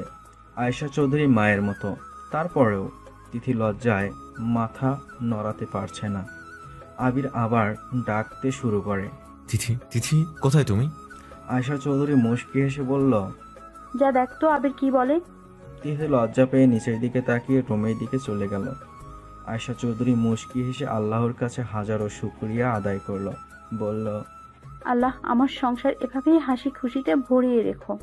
তিথি রুমে এসে দেখে আবির খাটে হেলান দিয়ে বসে আছে। তিথির সামনে দাঁড়িয়ে বলল, সমস্যা কি? কেন ডাকছেন? আমার সামনে কি আসা যায়? আবির তিথিকে টান দিয়ে নিজের কোলে বসিয়ে দিল। তিথির ঘাড়ে থুতনি রেখে পিছন থেকে জড়িয়ে ধরে বলল, সরি, কিন্তু কি করবো বলো? আমার যে খুব এই বউকে ছাড়া থাকতে কষ্ট হয়। অসভ্য লোক, মুখে কিচ্ছু আটকায় না। কোনো আদর টাদর হবে না, এখন কাজ আছে অনেক। আবির তিথিকে শক্ত করে জড়িয়ে ধরে বলল, প্লিজ জাস্ট একটা কিস তো করতে দেবা নাকি? তিথি আবিরের দিকে ঘুরে বলল, জি না মাই ডিয়ার হাজবেন্ড, এখন না, রাতে। তিথিকে আর কিছু বলতে না দিয়ে ঠোঁটে ঠোঁট দবিয়ে দিল। তিথিও আবেশে চোখ বন্ধ করে প্রিয় মানুষের স্পর্শ অনুভব করতে পারল। 5 মিনিট পরে ছেড়ে দিল। আবির তিথির দিকে তাকিয়ে দেখে লজ্জায় লাল নীল হয়ে যাচ্ছে। আবির বাঁকা হেসে বলল, আচ্ছা তুমি এত লজ্জা পাও কেন বলো তো? আবিরকে আর কিছু বলতে না দিয়ে তিথি দৌড়ে পালিয়ে গেল। আবির মুচকি হেসে বলল, পাগলি, এখন আমি ছেড়ে দিলাম, এরপর আর কোনো ছাড়াছাড়ি হবে না। তিথি দৌড়ে ডাইনিং রুমে চলে আসে। এসে দেখে ফারিয়া কার্টুন দেখছে। তিথি এসে বসলো। কি হলো ভাবি, এইভাবে দৌড়ে চলে গেল কেন? ভাগে কি তাড়া করছিল? তিথি যেন আর লজ্জা পেল। ফারিয়া হেসে বলল, ওকে ওকে, এত লজ্জা পেতে হবে না। এর মধ্যে কলিং বেল বেজে উঠল। তিথি যাবে, ফারিয়া বলল, তুমি বসো, আমি দেখছি। ফারিয়া দরজা খুলে তিয়ানদের দেখে লাজুক হাসলো। তারপর তিথির আব্বু আম্মুর সাথে কথা বলে ভিতরে আসতে বলল। তিয়ান সবার অগোচরে ফারিয়াকে চোখ টিপ দিল। ফারিয়া তো লজ্জায় শেষ। তিথি আব্বু আম্মু ভাইকে দেখে দৌড়ে গিয়ে আম্মুকে জড়িয়ে ধরল। সবার সাথে কথা বলে বসতে দিল। আয়শা চৌধুরী রান্নাঘর থেকে বেরিয়ে এসে বলল, কেমন আছেন আপনারা? তিথির আম্মু আব্বু বলল, আলহামদুলিল্লাহ ভালো। আয়শা চৌধুরী তিয়ানকে জিজ্ঞেস করলো, বাবা কেমন আছো? আলহামদুলিল্লাহ ভালো। আপনি কেমন আছেন আন্টি? আয়শা চৌধুরী মুচকি হেসে বলল, আলহামদুলিল্লাহ ভালো। ফারিহা যাও, তিয়ান নিয়ে উপরে যাও। ফারিয়া মুচকি হেসে বলল, ওকে আম্মু। তিয়ান ফারিহার মনে হচ্ছে আকাশের চাঁদ হাতে পেল। ফারিয়া ছাদের দিকে হাঁটা ধরল। তিয়ান পিছনে গেল। ফারিয়া ছাদে গিয়ে এক কোনায় দাঁড়ালো। তিয়ান গিয়ে পিছন থেকে জড়িয়ে ধরল। ফারিয়া চোখ বন্ধ করে ফেলল। প্রিয় মানুষের আলিঙ্গন অনুভব করতে লাগলো। তিয়ান ফারিয়ার ঘাড়ে নাক ঘষতে লাগে। ফারিয়া বারবার কেঁপে উঠতে লাগলো। ফারিয়া ঘুরে তিয়ানকে জড়িয়ে ধরে বলল, ভালোবাসি ভালোবাসি ভালোবাসি। তিয়ান শক্ত করে ধরে বলল, আমিও আমার প্রিয়সীকে ভালোবাসি ভালোবাসি ভালোবাসি ভালোবাসি। এখানে কি করা হচ্ছে? মানে কি এইসবের? হঠাৎ এমন কথায় চমকে উঠল দুজনে। সরে দাঁড়িয়ে পিছনে তিথিকে দেখে দুজনে ভয়ে সিটিয়ে গেল। ফারিয়া বলতে গেলে, ভাবি আমার কথাটা শোনো। তিথি হাত উঁচু করে থামিয়ে দিয়ে বলল, কিছু বলতে হবে না, এই জন্য তোমাদের শাস্তি পেতে হবে। প্লিজ বোন আমার কথাটা শোন। তিথি বলতে না দিয়ে বলল, অনেক বলেছো, চলো আমার সাথে, তোমাদের ডাকছে। তিথি চলে গেল। ফারিয়ার চোখ দিয়ে অশ্রু গড়িয়ে পড়ল। তিয়ান অসহায় হয়ে দাঁড়িয়ে রইল। তিথি নিচে নেমে এসে বলল, আম্মু আব্বু, আমি তোমাদের কিছু একটা বলতে চাই। ওকে বলো, কি বলতে চাও? মা, আসলে তিয়ান ভাই আর ফারিহা দুজনকে ভালোবাসে। আবির সিঁড়ি দিয়ে নামতে নামতে বলল, মানে কবে থেকে? আমরা তো কিছু জানতে পারলাম না। তিথির কথা শুনে সবাই অবাক হয়ে গেল। আয়শা চৌধুরী একবার তিথির দিকে তাকায়, আবার আবিরের আব্বুর দিকে। তিথির আম্মু বলে উঠল, বিআই, আমি এবং তিয়ানের আব্বু কিছু বলতে চাই। ওকে বলেন। আসলে আমি এবং তিয়ানের আব্বু চাই ফারিহাকে আমার বাড়ির মেয়ে করে নিতে চাই। তিথির আম্মুর কথায় আয়শা চৌধুরীর ঠোঁটে হাসি ফুটে উঠল। সে বলল, আমার কোনো সমস্যা নেই, তিয়ানের মতো ছেলে পাওয়া অনেক ভাগ্যের ব্যাপার। কি বলো আবিরের আব্বু? না, আমার কোনো সমস্যা নেই। আবির, তোমার কোনো আপত্তি আছে? না আব্বু, তোমরা যা করবে ভালোই করবে। তিথি খুশিতে লাফ দিয়ে উঠল, আবিরকে জড়িয়ে ধরল। হঠাৎ জড়িয়ে ধরায় আবির অবাক হয়ে যায়। তিথির দিকে তাকিয়ে চোখের ইশারায় বোঝালো সে কি করছে। তিথি বুঝতে পারলো সে কি করে ফেলেছে। তিথি আবিরের থেকে সরে গিয়ে লজ্জায় নিচের দিকে তাকিয়ে রইল। আয়শা চৌধুরী মুচকি এসে তিথিকে বলল, মা যাও তো, ওদের দিকে নিয়ে আসো। জি আম্মু। তিথি যেন এই সুযোগের অপেক্ষায় ছিল, দৌড়ে ছাদের দিকে চলে গেল। তিথির আম্মু মুচকি হেসে বলল, আচ্ছা, তাহলে আপনাদের যদি কোনো আপত্তি না থাকে তাহলে আগামী শুক্রবার ওদের 4 হাত এক করে দেওয়া হোক। আয়শা চৌধুরী এবং আবিরের আব্বু বলল, আলহামদুলিল্লাহ, আমাদের কোনো সমস্যা নেই। ফারিয়া নিচের দিকে তাকিয়ে কান্না করতে লাগলো। তিয়ান ফারিয়ার কাছে এসে মুখ উপরে তুলে কপালে ঠোঁট ছুঁয়ে বলল, প্লিজ কান্না করে না, আমি আসি তো, আমি সব ঠিক করে দেব। সব পরে ঠিক করবে, এখন চলো না, আম্মু ডাকছে তোমাদের। হঠাৎ তিথির কথায় চমকে পিছনে তাকিয়ে দেখে তিথি দাঁড়িয়ে আছে। ফারিয়া দৌড়ে গিয়ে তিথিকে জড়িয়ে ধরে বলল, প্লিজ ভাবি, কিছু একটা করো, তিয়ান ভাইয়াকে খুব ভালোবাসি আমি, প্লিজ। আচ্ছা চলো, আগে আম্মু ডাকে। তারপর তিনজনে নিচে চলে গেল। আম্মু, এই তো আসামি নিয়ে এসেছি, এখন কি করবে করো। আয়শা চৌধুরী কিছুক্ষণ চুপ করে থেকে ফারিয়াকে জিজ্ঞেস করলো, ফারিহা, তুমি কি তিয়ানকে ভালোবাসো? ফারিয়া নিচের দিকে তাকিয়ে কান্না করতে লাগলো। কি হলো বল, তুই কি তিয়ানকে ভালোবাসিস?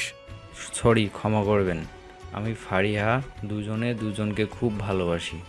এটার জন্যই তোমাদের শাস্তি পেতে হবে। ফারিয়া চমকে উঠল, চমকে তিয়ানের দিকে তাকিয়ে রইল। তিয়ান ফারিয়াকে ইশারায় শান্ত হতে বলল, তোমাদের শাস্তি হলো আগামী শুক্রবার তোমাদের বিয়ে। বলেই শব্দ করে হেসে উঠল সবাই। ফারিয়া চমকে তাকালো তার মায়ের দিকে। আয়শা চৌধুরী ইশারায় ফারিয়াকে কাছে ডাকলো। ফারিয়া দৌড়ে আয়শা চৌধুরীকে জড়িয়ে ধরে কান্না করে দিল। তিথির আম্মু এগিয়ে এসে ফারিয়ার মাথায় হাত বুলিয়ে আদর করে বলল, কাঁদে না মা। ফারিয়া তিথির আম্মুকে জড়িয়ে ধরল। আবির এসে তিয়ানকে জড়িয়ে ধরে বলল, সব সময় আমার বোনকে ভালো রেখো। আমার উপর ভরসা রাখুন, আমি ভালো রাখবো। তারপর তিথির আব্বু আম্মু খাওয়া শেষ করে চলে গেলেন। রাতে ডিনার করে সবাই নিজেদের রুমে চলে যায়। তিথি সব গুছিয়ে রুমে যাবে, ফারিয়া তিথিকে জড়িয়ে ধরে বলল, ধন্যবাদ ভাবি, তোমার জন্যই আমি তিয়ান ভাইয়াকে পেলাম। আরে পাগলি মেয়ে, তুমি কি আমার বোন না? এইটুকু তো করতেই পারি, যাও ঘুমিয়ে পড়ো, সামনে বিয়ে, এত রাত জেগে থেকো না। ফারিয়া মাথা নাড়িয়ে চলে গেল। তিথি রুমে এসে দেখে আবির ওই পাশ হয়ে শুয়ে আছে। তিথি লাইট অফ করে এসে আবিরের পাশে শুয়ে পড়ল। আবিরকে আস্তে করে ডেকে বলল, এই যে মাই ডিয়ার হাজব্যান্ড, আপনি ঘুমিয়ে পড়েছেন? আবির মুচকি এসে তিথির দিকে ফিরে তিথিকে বুকে টেনে বুকের ওপরে ফেলে বলল, আমি কি করে ঘুমাই তোমাকে ছাড়া? এই বুকে যে তিথির বসবাস। তিথি আবিরকে খেপাতে বলল, তাই? আচ্ছা, আমি যদি মরে যাই তখন কি হবে? ভুলে যাবেন আমায়? আবির রাগে তিথির গালে কামড় বসিয়ে দিল। তিথি ব্যথা পেলেও শব্দ করল না, কারণ জানে এটা ভালোবাসার মানুষকে হারানোর ভয়। আবির তিথির চোখের দিকে তাকিয়ে বলল, তুমি ছাড়া আমার জীবন ঘন কালো আধার, কেমন করে পারে দেব নিঠুয়া পাথার। তিথির চোখ দিয়ে অশ্রু গড়িয়ে পড়ল। আবিরকে শক্ত করে জড়িয়ে ধরে বলল, ভালোবাসি ভালোবাসি ভালোবাসি, আমি শুধু আপনার, কখনো ছেড়ে যাব না, আমি প্রমিস। আবির তিথিকে জড়িয়ে ধরে বলল, আমিও ভালোবাসি তোমাকে, অনেক ভালোবাসি। আবির শক্ত করে জড়িয়ে ধরল। পাড়ি দিল ঘুমের রাজ্যে। কেটে গিয়েছে অনেকটা সময়। সেই অপেক্ষার প্রহর শেষ হলো ফারিয়া আর তিয়ানের। আজ এদের এক হওয়ার দিন। তিথিও যায়নি ওদের বাড়ি। ননদের বিয়ে বলে কথা। ফারিয়াকে হলুদের জন্য সাজানো হয়েছে। হলুদ রঙের শাড়ি, ঠোঁটে লাল লিপস্টিক, চোখে মোটা আইলাইনার, মাথায় গাঁদা ফুলের মালা, গেঁথে দেওয়া খোঁপায়, গলায় তাজা ফুলের মালা। এক কথায় ফারিয়াকে অপূর্ব রূপবতী দেখাচ্ছে। সব কাজিনরা মিলে ফারিয়াকে জ্বালাচ্ছে। ফারিয়া লজ্জায় কিছু বলতে পারছে না। ফারিয়ার খালাতো বোন স্বর্ণালী বলল বলেই হাসতে লাগলো। স্বর্ণালী, আর কিছু বলিস না, দেখছিস না লজ্জায় লাল হয়ে গেছে। মিথিলার কথায় আবার সবাই হাসিতে মেতে উঠল। আবির তিথিকে ডাকতে রুমের দিকেই যাচ্ছে। তিথি, কোথায় তুমি? সবাই ওয়েট করছে তোমার জন্য। তিয়ান, ওরা আবার চলে আসবে। আবির দরজা খুলে ভেতরে প্রবেশ করে স্তব্ধ। তিথি গোল্ডেন রঙের শাড়ি, ঠোঁটে লাল লিপস্টিক, চোখে মোটা আইলাইনার, কাজল, চুলে বেলি ফুলের মালা গাঁথা, আয়নার সামনে দাঁড়িয়ে নিজেকে দেখছে। আবির ঘোর লাগা দৃষ্টিতে তাকালো তিথির দিকে। আস্তে আস্তে তিথির দিকে এগিয়ে গেল সে। পিছন থেকে জড়িয়ে ধরল, কাঁধে গভীরভাবে কিস করলো। আবিরের স্পর্শে তিথি কেঁপে উঠল। পিছন ঘুরে তিথি আবিরকে শক্ত করে জড়িয়ে ধরল। আবির গভীরভাবে আলিঙ্গন করলো, কপালে ঠোঁট স্পর্শ করে বলল, চলো, সবাই অপেক্ষা করছে। তিথি বলে। যাওয়ার সময় আবিরকে দেখে তিথির মনে হয় আবার নতুন করে প্রেমে পড়ে গেল। গোল্ডেন রঙের শেরওয়ানি, চুলে জেল দিয়ে পিছন দিকে দেওয়া, এই সামান্যতেই আবিরকে অনেক সুন্দর লাগছে। তিথি হা করে আবিরকে দেখতে লাগলো। আবির তিথির মুখের দিকে তাকিয়ে দেখে যে ওর দিকেই তাকিয়ে আছে। আবিরের মাথায় দুষ্ট বুদ্ধি এলো। সে তিথির কপালে কিস করে বলল, তুমি চাইলে আমি তোমার সামনে বসে থাকবো, যত ইচ্ছে দেখো। বলেই ডেভিল হাসি দিল। তিথি লজ্জা পেয়ে বলল, অসভ্য লোক, সরেন তো। বলেই দৌড়ে চলে গেল। আবির মুচকি হেসে তিথির পিছনে পিছনে যেতে লাগলো। তিথি ফারিয়াকে হলুদ লাগিয়ে দিল।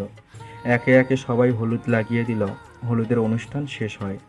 ফারিয়াকে ফ্রেশ হতে তার রুমে নিয়ে যাওয়া হলো। বিকাল 4টা বাজে। তিথি কালো গাউন পরেছে। আবির ম্যাচ করে কালো শার্ট, কালো প্যান্ট, জেল দিয়ে চুল পিছন দিকে দেওয়া। এক কথায় দুজনকে অসম্ভব সুন্দর লাগছে। আবির তিথির দিকে কিছুক্ষণ তাকিয়ে থেকে ভুরু কুঁচকে বলল, কিছু একটা কম কম লাগছে। আবিরের গালে হাত দিয়ে আবার দেখতে লাগলো। ঠোঁটে গোলাপি রঙের লিপস্টিক, চোখে মোটা আইলাইনার, কাজল, কানে ঝুমকো, গলায় চিকন চেন। এত কিছুর পরেও আবিরের কি যেন নেই নেই মনে হচ্ছে। তিথি এইবার বলল, আর কত দেখবেন, সব ঠিক আছে, এখন চলেন, ভাইয়ারা চলে আসবে। আবির কিছু না বলে তাকিয়ে থেকে সরে এসে ড্রেসিং টেবিলের সামনে থেকে টিপের পাতা হাতে নিয়ে ছোট্ট একটা কালো টিপ নিয়ে তিথির কপালে পরিয়ে দিল আর বলল, নাও পারফেক্ট। তিথি এতক্ষণ আবিরের কাণ্ড দেখছিল। টিপ পরিয়ে দেওয়া দেখে তিথি মুচকি হেসে বলল, এবার তাহলে যাওয়া যাক। আবির তিথির হাত নিজের হাতের মুঠোয় নিয়ে বলল, ইয়েস ম্যাম, চলেন এখন। তিথি মুচকি হেসে বলল, ওকে, চলুন। তারপর দুজনে নিচে নেমে গেল। তিথি আর আবির সিঁড়ি দিয়ে নামতে লাগলো। তিথি আর আবিরকে একসাথে ম্যাচিং করে সব কিছু দেখে রাহান, আবিরের কাজিন, বলল, ওহো কিয়া সিন হে। সবাই হৈ হৈ করে উঠল। আবির তিথি মুচকি হেসে ফারিয়ার কাছে আসলো। তিথি ফারিয়াকে জড়িয়ে ধরে বলল, ইস ফারিহা, তোমায় অনেক সুন্দর লাগছে, ভাইয়া তো পাগল হয়ে যাবে আজকে। ফারিয়া লজ্জায় লাল হয়ে গেল। স্বর্ণালী, মিথিলা হা হা করে হেসে উঠল। এর মধ্যে কিছু মেয়ে চিৎকার করে বলল, বর এসেছে, বর এসেছে। তিথি, স্বর্ণালী, মিথিলা ওরা গেটে চলে গেল। গেট ধরতে গেটে গিয়ে দেখে তিয়ান, রিয়াজ, রিয়াদ আরও অনেক ছেলে দাঁড়িয়ে আছে। তিথিরা গিয়ে গেট ধরল। মিথিলা বলল, এই যে দুলা ভাই, টাকা ছাড়া ভেতরে যেতে পারবেন না। আপনার শালিকাদের আবদার 20,000 টাকা ছাড়া ভেতরে প্রবেশ করতে পারবেন না। ওহে বিআইন সাহেবা, দিব টাকা, যদি না এই বিআইদের নিজের হাতে মিষ্টি খাওয়ান। আমরা কেন, টাকা ভাইয়া দিবে, তাই ভাইয়াকে খাওয়াই দেব। তিথি আপু, তুমি কিছু বলো। ভাই আমার কথা হবে না, তোমরা দিয়ে দাও। রিয়াজ ওরা না পেরে বাধ্য হয়ে দিয়ে দিল। সব কিছু শেষ করে তিয়ানকে ভেতরে নিয়ে যাওয়া হলো। তিয়ানকে ফারিয়ার পাশে বসিয়ে দিল। তিয়ান ফারিয়াকে দেখে স্তব্ধ হয়ে গেল। লাল শাড়ি, ঠোঁটে লাল লিপস্টিক, চোখে মোটা আইলাইনার, কাজল, খোঁপায় বেলি ফুলের মালা। এই সাধারণ সাজাই ফারিয়াকে অপূর্ব সৌন্দর্যের অধিকারী লাগছে। ফারিয়া আর চোখে তিয়ানের দিকে তাকালো, দুজনের চোখ চোখে মিলে গেল। ফারিয়া লজ্জায় চোখ নামিয়ে নিল, তিয়ান মুচকি হাসল। কাজী সাহেব বিয়ে পড়ানো শুরু করে। সব নিয়ম মেনে বিয়ে সম্পূর্ণ হলো। সবাই একসাথে আলহামদুলিল্লাহ বলে উঠল, এখন বিদায়ের পালা। ফারিয়া আয়েশা চৌধুরীকে জড়িয়ে ধরে কান্না করে। আবিরও কাঁদছে। ছোট বোনটা যে এত বড় হয়ে যাবে আবির ভাবতেও পারেনি। আবিরের চোখ থেকে পানি গড়িয়ে পড়ল। তিথি আবিরের হাত শক্ত করে ধরে বলল, প্লিজ কাঁদবেন না। ফারিয়া তার বাবাকে জড়িয়ে ধরে কান্না করে দিল। আবিরের আব্বু তিয়ানের হাত ধরে বলল, বাবা, আমার এই ছোট্ট মেয়েটাকে কখনো কষ্ট পেতে দিও না।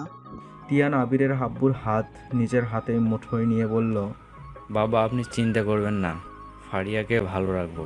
ফারিহা আবিরকে জড়িয়ে ধরে কান্না করে দিল। তিথি মাথায় হাত বুলিয়ে বলল, কাল তো যাবো আমরা, প্লিজ কান্না করো না। ফারিয়াকে গাড়িতে উঠিয়ে দিয়ে আসলো। ফারিয়াকে রিয়া তিয়ানের রুমে নিয়ে বসিয়ে দিল। ফারিয়া পুরো রুম দেখতে লাগলো। রুমটা খুব সুন্দর করে সাজিয়ে রাখা হয়েছে, চারপাশে শুধু ফুল আর ফুল।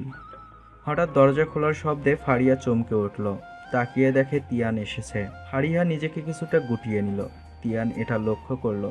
তিয়ান এসে ফারিয়ার সামনে বসে ঘুমটা তুলে ফারিয়ার মুখ উঁচু করে ধরল।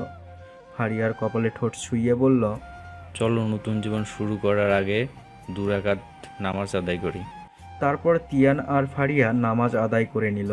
তিয়ান ফারিয়াকে কোলে তুলে নিল, বিছানায় বসালো। ফারিয়া লজ্জায় তিয়ানের বুকে মুখ গুজে দিল। তিয়ান ফারিয়ার মুখ উঁচু করে তুলে কপালে ঠোঁট ছুঁয়ে কানে কানে বলল, আমি কি তোমাকে আপন করে নিতে পারবো ম্যাই? ফারিয়া লজ্জা পেয়ে তিয়ানের বুকে মুখ গুজে দিল। তিয়ান ফারিয়ার ঠোঁটে ঠোঁট ডুবিয়ে দেয়। হারিয়ে গেল ভালোবাসার রাজ্যে। মিলন হলো দুজন ভালোবাসার মানুষের। আবির তিথিকে ডাকতে রুমে প্রবেশ করে থমকে গেল। ফুলে সজ্জিত বিছানায় তিথি বসে আছে। আবির তিথির দিকে এগিয়ে গেল। তিথি মুখের দিকে তাকিয়ে মুচকি হেসে কপালে ভালোবাসার পরশ এঁকে দিল। প্রিয়সী, তুমি আমার সেই ভালোবাসা যা কখনো ভুলতে পারবো না। তোমাতে বিভোর হয়ে যেন মরণকে জয় করে নিতে পারি। ভালোবাসি, ভালোবাসি, ভালোবাসি, ভালোবাসি। তিথি আবিরকে জড়িয়ে ধরে বলল, আমিও তোমায় ভালোবাসি, অনেক ভালোবাসি। আবির তিথিকে কিছু বলতে না দিয়ে তিথির ঠোঁটের ভাঁজে নিজের ঠোঁট বসিয়ে দিল। আবিরের স্পর্শে তিথি কেঁপে কেঁপে উঠছে। আবির গভীর আলিঙ্গনে আবদ্ধ করে নিল তিথিকে। হারিয়ে গেল ভালোবাসার রাজ্যে, যেখানে সুখ বিনা কিছু নেই। পূর্ণতা পেল দুটি ভালোবাসা মানুষের। এভাবেই যেন পূর্ণতা পায় সকল ভালোবাসার মানুষদের।